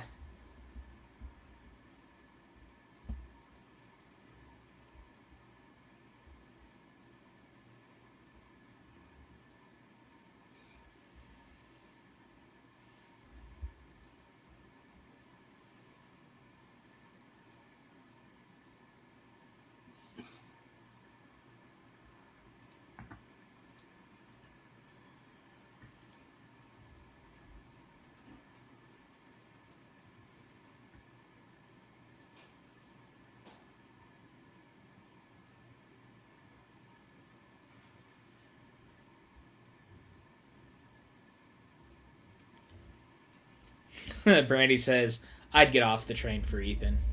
I agree. Chris, example, David Lynch. David Lynch is one of the finest filmmakers of all time. Thank God Twin Peaks exists. My favorite one was harsh writing advice. Dracula is public domain, so he should be in what you're writing. That's good advice. That's great advice. More public domain characters. I also like Brandy saying, I'd get off any train with Ethan. Right. Fair. I'd get off a train with either of these. Ethan or Julie.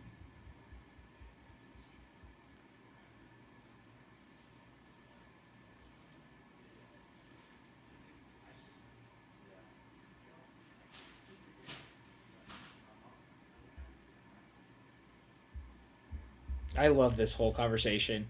And like this where it looks like they're on the phone, it just is so adorable. It's magical. Again, like the way they do it, man, it just works. And there's something about the way she has her pinky to her lip, like it's so just innocently cute and yet also provocative. I can't explain it. Ow.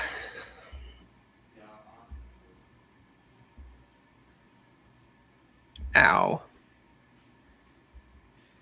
Ricardo said Ethan might be rocking the best on-screen goatee, and I'm having a hard time arguing with that. And he's rocked it a long time, to be honest. The dude's almost always got facial hair.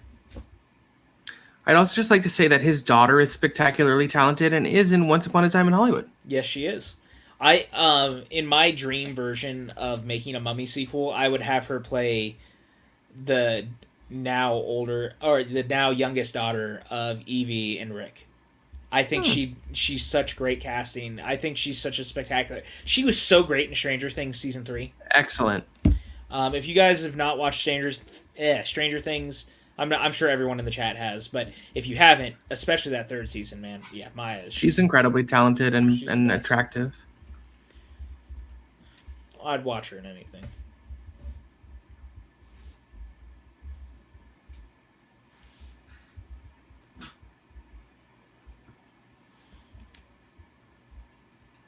She hasn't done much else, but she's been busy filming season 4 of Stranger Things. So yeah, that is filming right now, right? They finally got it in production. Okay, did they finally get that into production? I couldn't remember if it got. Yeah, it's filming. Okay, cool. I expect it to premiere this summer. I have to think. I mean, because it's gonna be what, 2 years? Almost. Just about, yeah. It was July 4th, 2019. Yeah, so about 2 years. It might end up being a little more just because of everything that's gone on, and that's okay. I'd rather wait and it be good than not. Season 3 is by significant margin my favorite season. Yeah, by mine too, by like a lot. I think Stranger Things season 3 is the best. Imagine your DNA being 50 Uma, 50 Ethan. That's some in real life Gattaca. Ethan and Uma, they ain't making uggos. Okay. Oof, not wrong.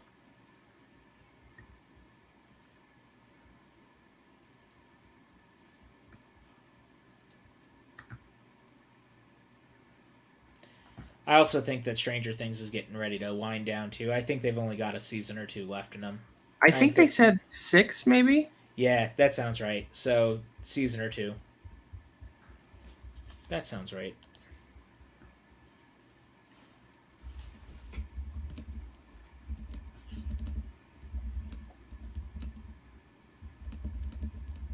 Such a pretty shot with him sort of straddling the banister there on the bridge and her standing next to him, and then you could see the building behind it glowing. These movies actually have really great cinematography. Like, you could easily get lost and not pay attention to it because it feels so natural. Like, it's just, you're basically a fly on the wall. And I think that's what's so great about it. Like, it feels so, like you're just kind of there.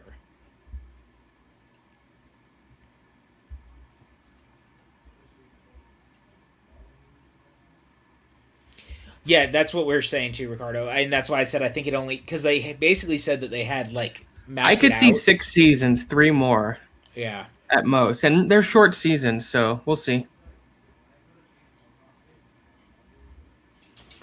Well, I mean, and Patty, to your point, this is something Maxwell and I have been talking about a lot with the idea of, like, sometimes it's better to just not have the binge model. I think that it's actually helped a lot of shows. I think that sometimes it's better to let them play out week to week. I've said many times there are many shows that I was looking forward to, and then they all dropped at once, and I never ended up watching many of them because I was just like, they'll be there. Stranger Things is one of the few shows where I watch it all when it comes out because I love it so much. Yeah. I every time they drop a season, I watch it that day in one sitting for the most part. Like, I watched it 3 times in a row right when it came out because I liked it so much. The 3rd season. That's the best. I love that. What a good story. Yeah, that's Ricardo said. I wish I had some Cobra Kai left, but I waited forever to watch it in a day. Yeah, I get it, man. Hate to fly.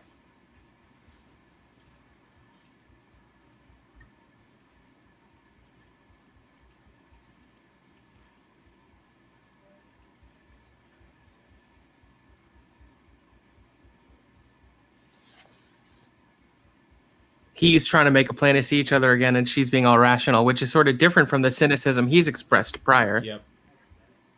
Yep.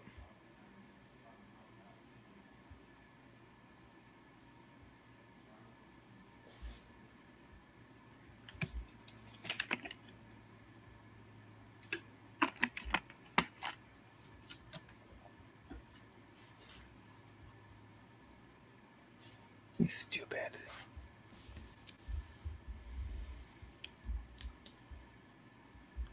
I always wonder, and look, it's kind of a spoiler, but we've said time and time again, there's 2 more of these movies. If when they made this and wrote this scene, they had any idea that they'd make more. I would guess not. No. I just love that moment, though, where it's like, this is our only night, right?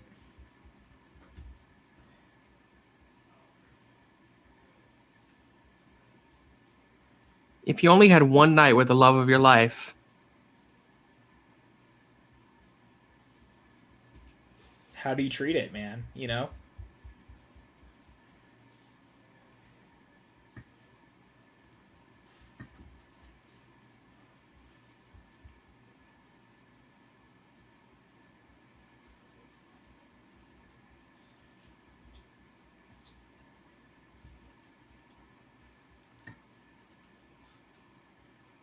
I agree. I am loving watching it weekly. Yeah. Which similarly, like, if you'd like to hear us talk about it, join us tomorrow at 12 Pacific, 3 Eastern for the water cooler chat. Hell yeah. We're going to talk episodes 3 and 4 because there's a lot to break down. Disagree. I like a good accordion.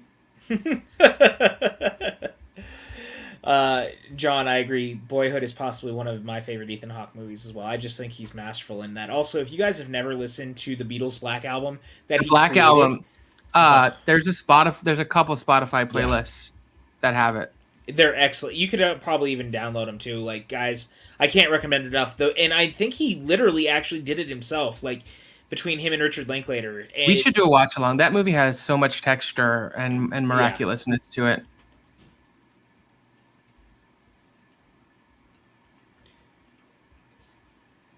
Yeah, it actually sounds like a Beatles album. It's fucking remarkable how they put it together. Yeah, I agree. I've listened to it a bunch of times. It works well. Yeah. And it's long. That's the other thing I like. It really captures them. Speaking of, did I show you what I picked up? The Let It Be doc. Very cool. It's an extended version with some extra footage that I'm super... Okay, I don't know how old you are, John. I just and I agree. I like the model. I find it funny that people are calling it the Disney Plus model because it's just the TV model. Yeah. From the advent of television up until House of Cards in 2013, TV episodes were released on a weekly basis. So it's cute to me that it's called the Disney Plus model. I'm like, no, it's just TV. That's how it works. Yeah, I mean, because you and I were still watching stuff weekly with Lost all the way through. I still do. There's a lot of network shows I watch. I mean, HBO is weekly. Lovecraft Country was weekly. Yeah, Breaking Game Bad. Game of Thrones is weekly. Yeah. Breaking Bad. Better Call Saul. Schitt's Creek was weekly. Walking Dead. I watched The Resident. I watched Prodigal Son. I've been watching that new show Walker with Jared Padalecki. It's only been 2 episodes. Weekly, that's TV. I can't wait for Supergirl to come back weekly. So Goldbergs, baby. Goldbergs. Yeah, Goldberg's weekly. She just put that in her purse. She did. That's like all the people who went to Disneyland or Disney World, and they went to Galaxy's Edge. Galaxy's Edge and stole the silverware. 100%. I know a cast member who worked at Galaxy's Edge in Florida who said the amount of losses they are taking on stolen silverware. It just makes me laugh every time. I love this. They leave the bar, she steals the glasses, and they just go and sit in the grass. It's fucking romantic. It's so romantic. Magical. I want to do this, man. Like, I just want to go and like lay on the grass and look at the moon and the stars and hope that I don't get stuck in some fucking time loop while I'm there. Or maybe I want to be stuck in that time loop. I don't know. That was a deep cut reference that Maxwell would understand. I got it. Thanks, man. I feel less crazy. Keep a lookout for me and PJ going live on stereo tomorrow. Yeah, we're going to be talking all sorts of stuff about Benson and time loops, time pockets, whatever you want to call it. I'm super excited. Guys, I cannot tell you enough. Please go watch Resolution and The Endless and Synchronic. Whew.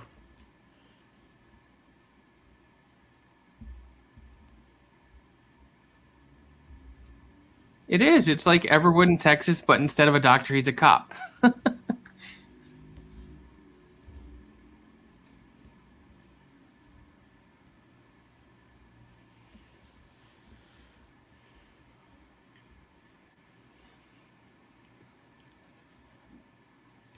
Oh, okay. That makes sense. So John said because he's used to waiting for things on a service, after a while he thinks I get that. That's fair. And I wasn't dragging you at all. I was just making you think it's funny because I've heard a lot of people say that. I saw people talking about it on Twitter the other day too. Yeah. I think you'll love them, Brandy. Resolution and Endless. I think you'll really like them. Dude, and I'll say this: Synchronic really got me too. I'm gonna watch that. I haven't seen that one yet. It's different. No, it's not the same universe. So no, but the concepts are still very interconnected.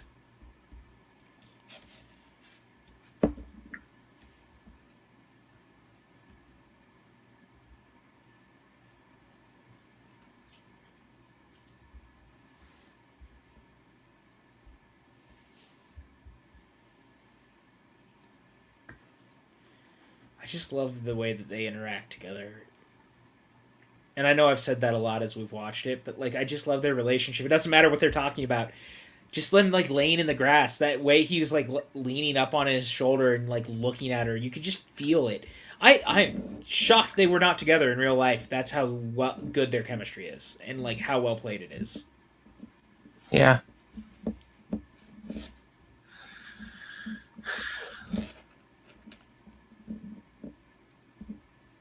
Oh, that's cool. Oh, go and see it in theaters if you get the chance, Sean. I think you'll enjoy it very much. It's Anthony Mackie and Jamie Dornan are both quite good in it.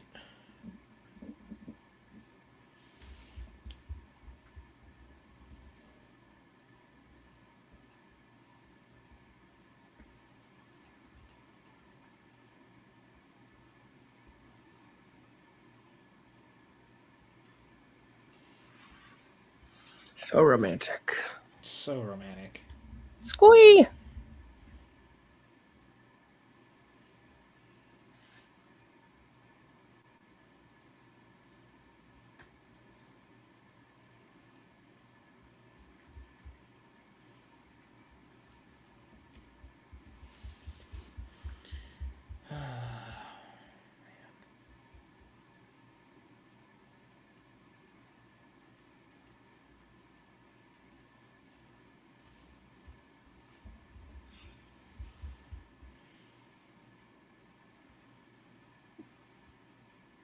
That's such a sad yet also beautiful line. Like that idea that I don't want to sleep with you because I worry about who you'll be with when it's not me.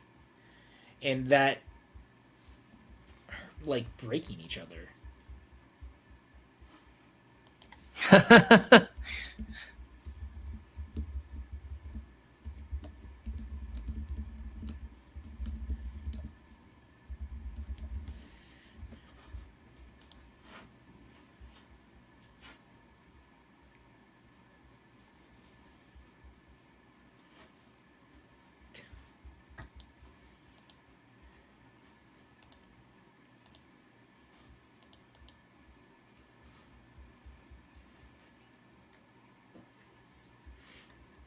That's the most normal thing, like, or abnormal thing, I guess you could expect from a guy, where it's like the sex isn't a big deal, but that's the truth also. Like, people, like, sex is important, don't get me wrong, but I think human connection is as important, and I think that this movie does that correct.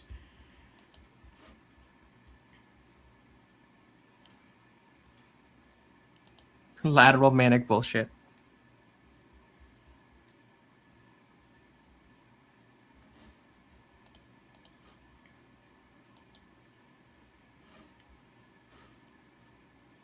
Mm.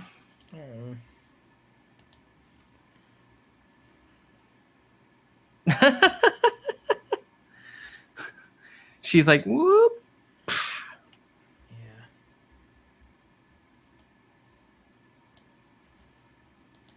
God, I just love them together. Again, I just think that it's just so beautiful.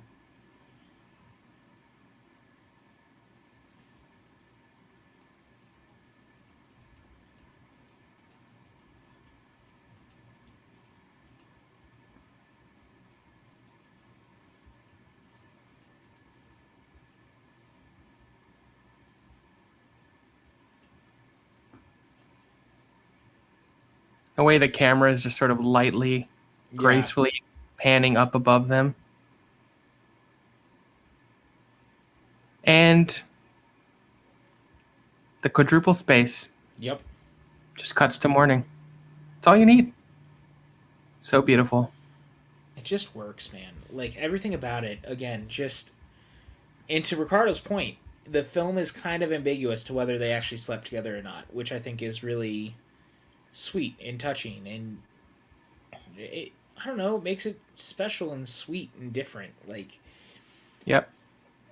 Again, I think that people forget, like, relationships and things are just as important, which is what I love about this movie, is that I think that it really puts their relationship and their chemistry at the forefront. It's not just a dude badgering her for sex. I don't know, maybe that sounds weird, but yeah. Yeah, and the way it cuts to it instead of it being gradual makes it even harsher. Yeah. I don't think all sex scenes are pointless. I think there are definitely some that have narrative impact, and it depends on the tone and type of movie. I don't think I would ever say that sex scenes are inherently unimportant. Like, look at Game of Thrones. Game of Thrones always used it in very specific ways that, like, were character building moments a lot of the time or stuff like that. Like, you can use it specifically the right way. Steven said, sex scenes are the most important part of horror movies. It's how you... There are certain rules that one must abide by in order to successfully survive a scary movie. Don't have sex, just don't do it. Is that a Scream never, reference? Under any circumstances, say, I'll be right back. And never, ever. And he never gets to say it? Hey, I'll be right back. Woo!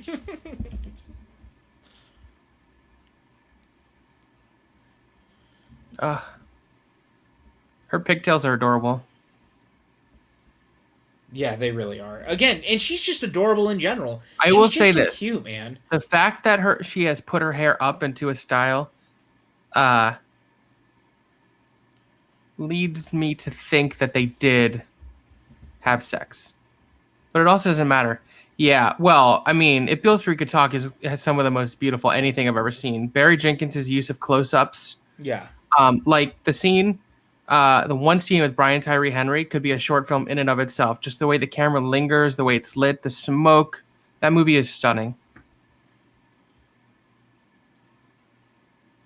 And I also don't disagree necessarily with your assessment either, Maxwell. But I think it doesn't matter. It's up to the individual. Oh yeah. And I do think. I love these shots. This shot, the wide shot with her. And just like the sound of the bells in the background, there's no one outside. It just, again, it's so good. And the fact that they've spent literally all day together, just All night. all night together. I just like this 24-hour period together, you know?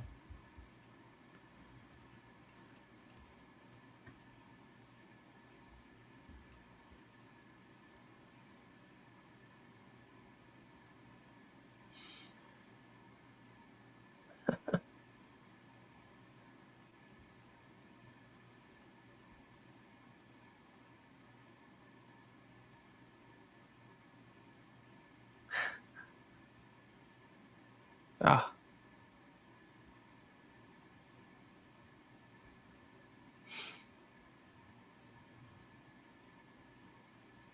I liked his voice there when he did that. Yeah.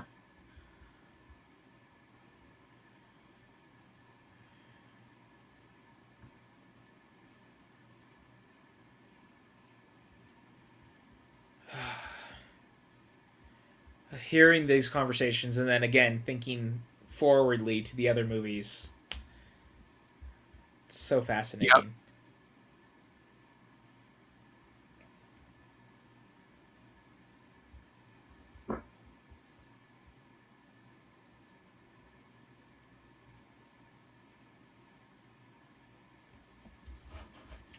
I agree with this 100%, Ricardo. He said, so much is said about Linklater's skills as a naturalistic director, but I don't think enough is mentioned about how great his eye for frame composition is. I could not agree with you more. I think that everything that he does feels very intentional, no matter what it was. Like I said earlier, this movie's almost shot like you're a fly on the wall. I think it's a shame that he didn't win Best Director for Boyhood.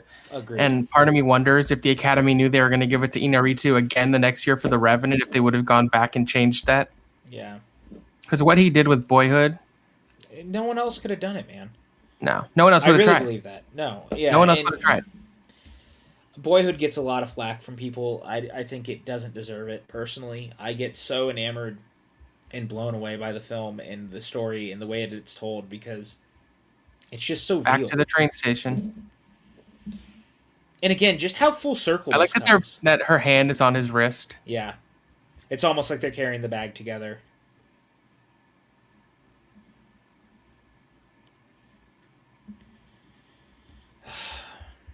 You never want it to end. Chris said, damn it, now I want to watch the other movies. Chris, I mean, I don't blame you, man. I'm hoping that we'll get to watch some more of them too, though.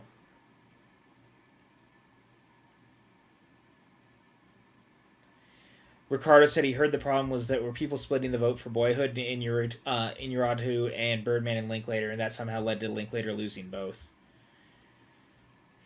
I agree. I have a hard time not wanting to start before sunset immediately after. Yeah.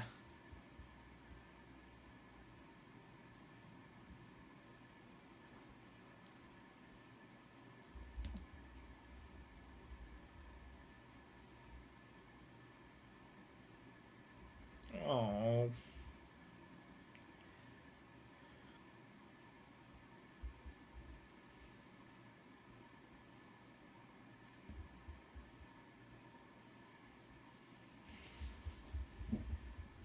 Oh, man.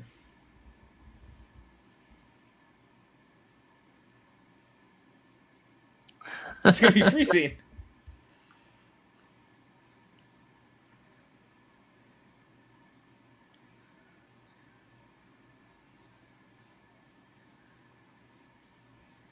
Imagine having seen this when it came out and this is how it ends. Right. And you're like, did they ever see each other again? And there's something powerful in that. Yeah. If they didn't make more. Well, it's like, I know you've seen Say Anything. I think Say Anything takes a very similar stance on, like, what happens next. And that's part of the reason I love that movie. Yeah. That's a great example. Like, great ending. I think there's power in ambiguity. Me too. Which is why I'm really glad that interpretation. I was really glad that Cameron Crowe and John Cusack got real on Universal or Sony, whoever was going to turn it into that TV show, and they were like, "No, like we really don't want you to mess with that ending. Like, come on, you guys."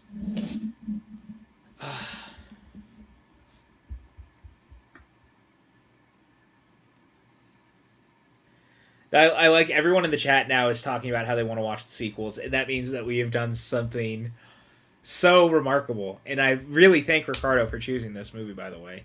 That way he's looking and walking along the train and like This shot too of her on the hallway and the music yeah. as it slowly starts to.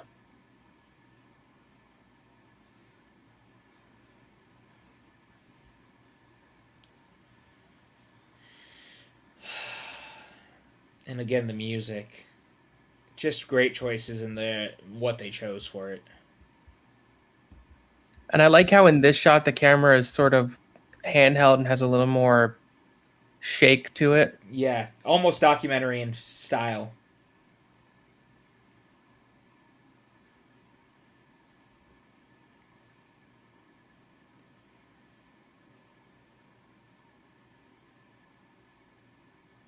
And just all the shots now of all the places that they were throughout the night, like Yep.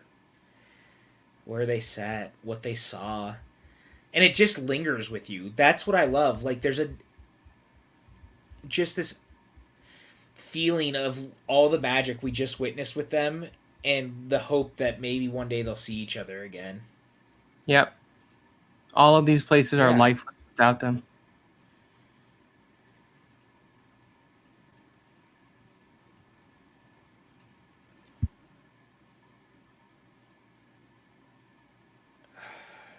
It's just so good, man.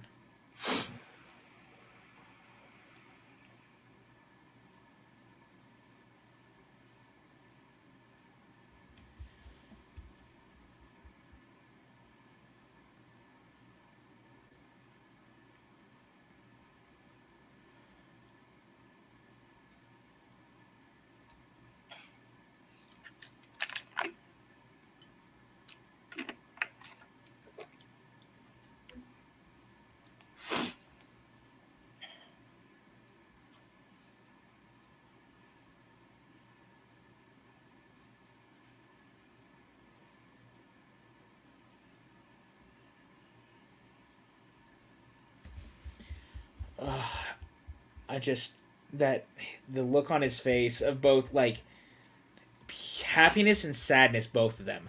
Like you can tell that both of them were like, we just had the best night, but also I think we're gonna schedule. We'll figure out a way to do both. Yeah, Ricardo, we can find a way. We'll make it work.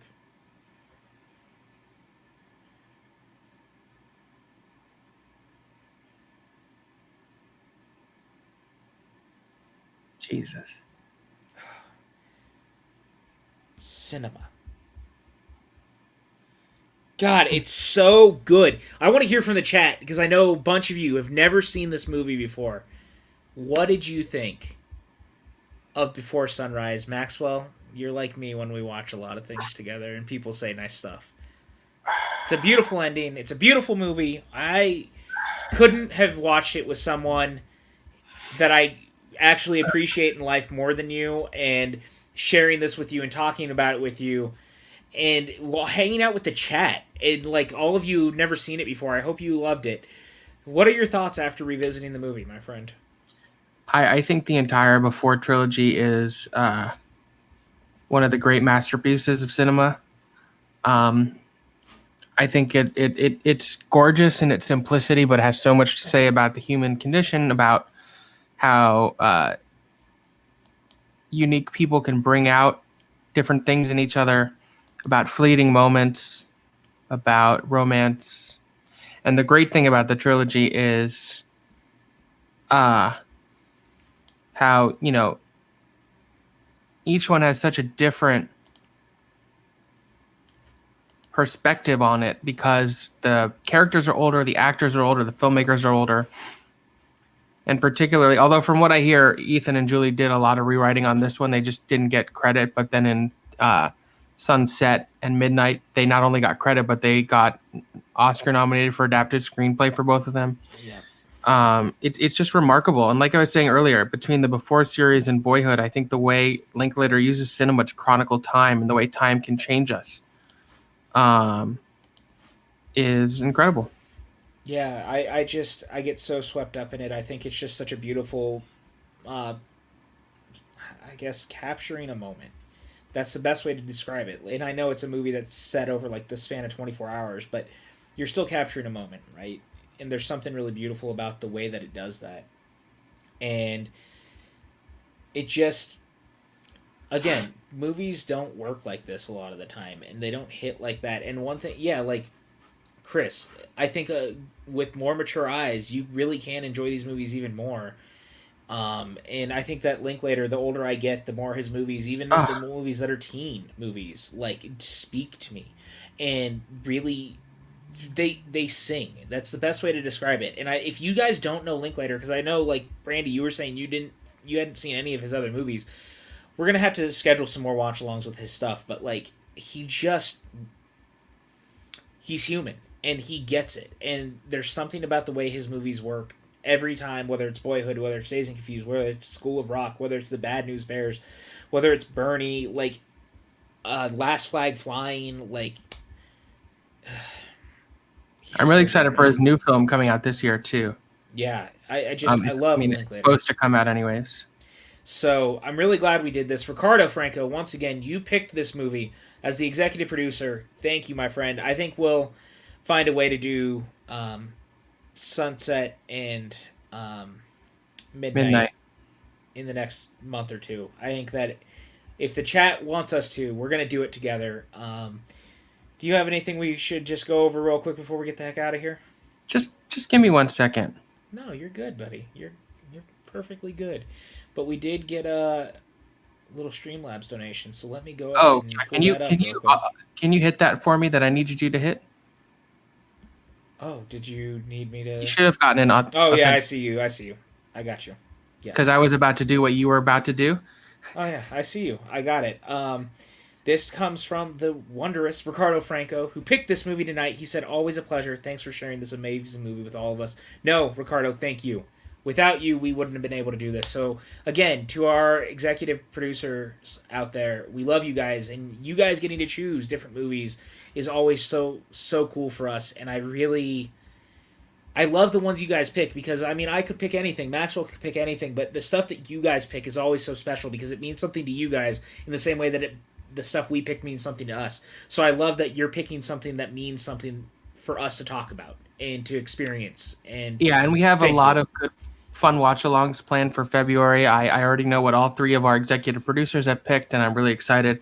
And also, I know we mentioned this before, but I just want to remind everyone that in March, we are only doing films directed by women. So if you are an executive producer and you intend to stay on, we would appreciate it if you can keep that under advisement, because we'd really like that to be the entire month, because there are so many wonderful films directed by women that don't get talked about or celebrated enough. So I really want to do that in March. We've already started putting together the list, but the sooner you guys, again, if you intend to stay on, you don't have to, you're under no obligation, can let us know what you would be thinking about, would help us curate the list for the rest of the month. Because February, we're already full, if you can believe it. I can't believe, and can I just say real fast, it's so amazing because we have 3 executive producers who pick 3 movies. Plus, we have the rest of you who get to vote on a movie once a month. Right. So 4 of our watch-alongs now go strictly to what you guys pick. And I love it. I love that this channel has become like a communal experience in that way. So thank you guys. And Stephen White, the great coach, just donated $10. He didn't I was going to say we got another donation. Thank you guys. I love you guys. You guys are the best. Seriously. Okay, we have some stuff coming up tomorrow at 12 Pacific, 3 Eastern. The Water Cooler Chat will be discussing episodes 3 and 4 of WandaVision. I know PJ and I will be there. I think Sully will be there. Dwayne Burke, Jake Berlin, and I think Eric Muller will be there as well. I believe so, yes. Awesome. Then Sunday night, like I said, the Unwind is back. We're going to be talking about some Big Boy, some Godzilla, and some Kong and other stuff. And we'll be joined by the usual Pajukin fam, but also David B. Music and Aaron Nyworth. Follow him on Twitter at Aaron's PS4. Listen to his podcast, Out Now with Aaron and Abe. I've been a guest on there many times over the years. One of my favorites. Great guy. Monday night, our watch-along is American Pie. This was a Hail Mary pass, because you're not going to be here. Well, so look, I have allegiance to the PJ Camel Network, but I'm actually doing another watch-along Monday night with Abby Friel because I simply couldn't say no to doing a watch-along of High School Musical. So yes, you will have to choose between PJ and myself on Monday. For better or worse, I apologize. Tuesday night, we are doing our January patron AMA. I know it's February. We're going to do 2 in February. This month went by so fast. We've all been so busy. That'll be at 7 Pacific, 10 Eastern. If you are not a patron already and you would like to get in on that, you can join at any tier, $2 and up.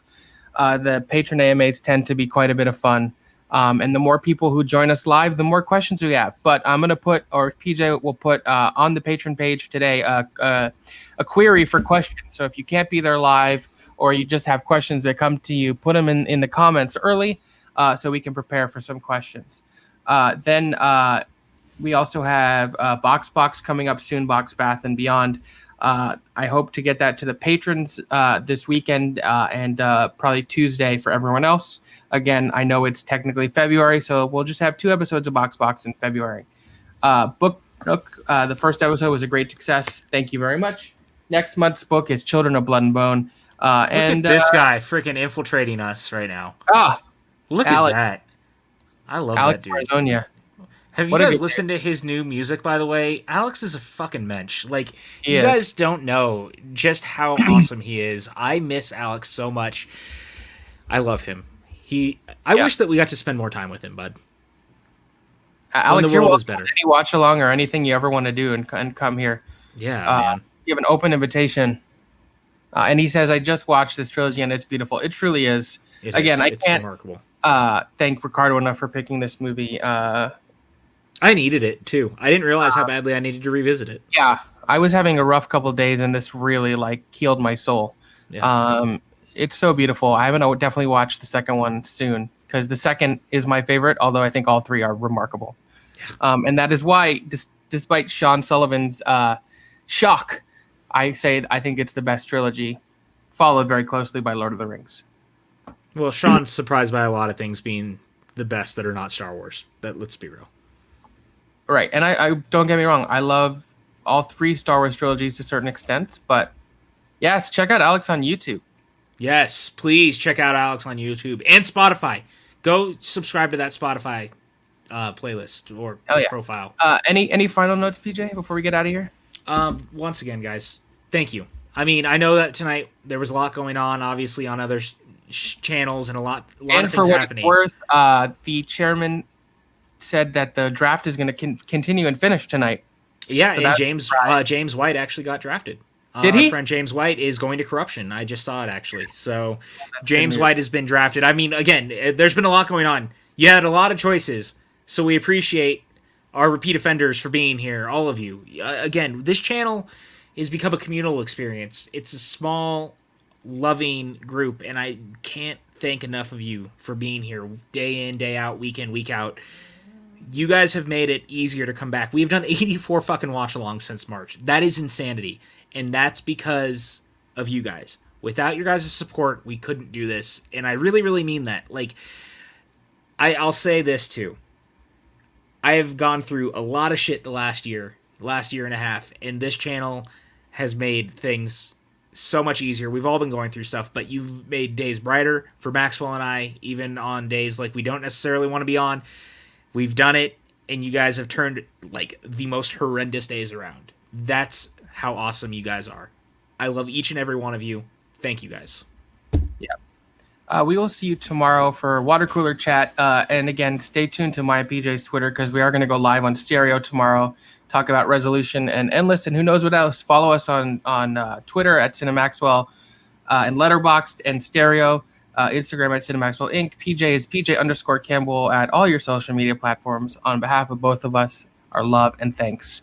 And we will see you next time. Cheers.